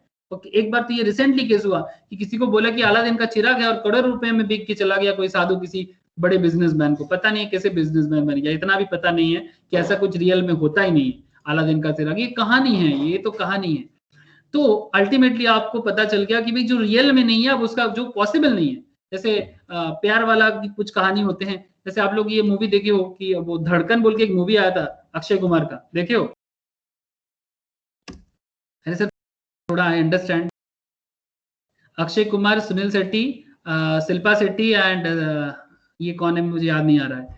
तो यहाँ पर एक गाना था सर, गाना ऐसा था, बहुत पॉपुलर है गाना। आप लोग अगर आजकल भी सुनते होंगे तो 90s 2000 का गाना, कि तुम जो कहते हो तो चांद तारों को तोड़ लाऊंगा मैं, इन हवाओं में इन घटाओं में मोड़ लाऊंगा मैं। तो ये चांद तारा क्या सच में तोड़ के लाएगा प्यार में? Is it really possible? हाँ, ये पॉसिबल नहीं है।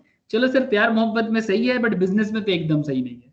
ठीक है, it's okay in lovable words but not possible in the real life on business also। तो इसलिए लास्ट पॉइंट एग्जांपल बताते हैं आपको कि जो पॉसिबिलिटीज ऑफ परफॉर्मेंस नहीं है ऐसा वादा ना करो। Possibility of performance of an agreement बहुत जरूरी है। तो दैट्स व्हाई ये पॉइंट आपको ये बताते हैं। चलो सर, आज तो मैं इतना ही पढ़ाना था मुझे, और नेक्स्ट दिन हम लोग स्टार्ट करेंगे essential elements of valid contract का एक एक पॉइंट को डिटेल्स एनालिसिस करेंगे, जो हम लोगों का नेक्स्ट दिन का क्लासेस होगा। तो पहले मुझे आप इतना बता दो कि जो भी आप क्लास में सुने, जो भी समझे, कोई सवाल है तो मन में कर लो, फिर मैं आपको आगे बताऊंगा। जो लोग आज न्यू ज्वाइनिंग हो कि किस तरह से आगे का क्लासेस होगा, सब कुछ मैं आपको बताऊंगा धीरे धीरे। जिनको पता है उनका तो एज पर रूटीन चल रहा है, और जिनको नहीं पता, अच्छा कुछ सवाल है तो कर लो please. Any questions from anyone? Ditsa, Ayan, Kajal, Vishwajeet, Sahil, कोई सवाल है क्या किसी के मन में regarding today's class? Okay, clear हुआ ना जो भी क्लास में डिस्कशन हुआ? हाँ सर। ओके, आयन क्लियर तो? हाँ सर, हाँ। ओके, मैं नोट्स शेयर कर लूंगा आप लोगों से, ठीक है, जिनके पास नोट्स नहीं है। ओके ठीक है सर, क्लास तो इतना ही है, जा सकते हो। अगर किसी को कुछ पढ़ाई के अलावा दूसरा कुछ पूछना है रिगार्डिंग शेड्यूल्स वगैरह तो आप लोग रह सकते हो, बाकी लोग जा सकते हो। जैसे आयन एंड दित्सा थोड़ा वेट कर जाना 2 सेकेंड। राखी दादा। Okay bye, Tata.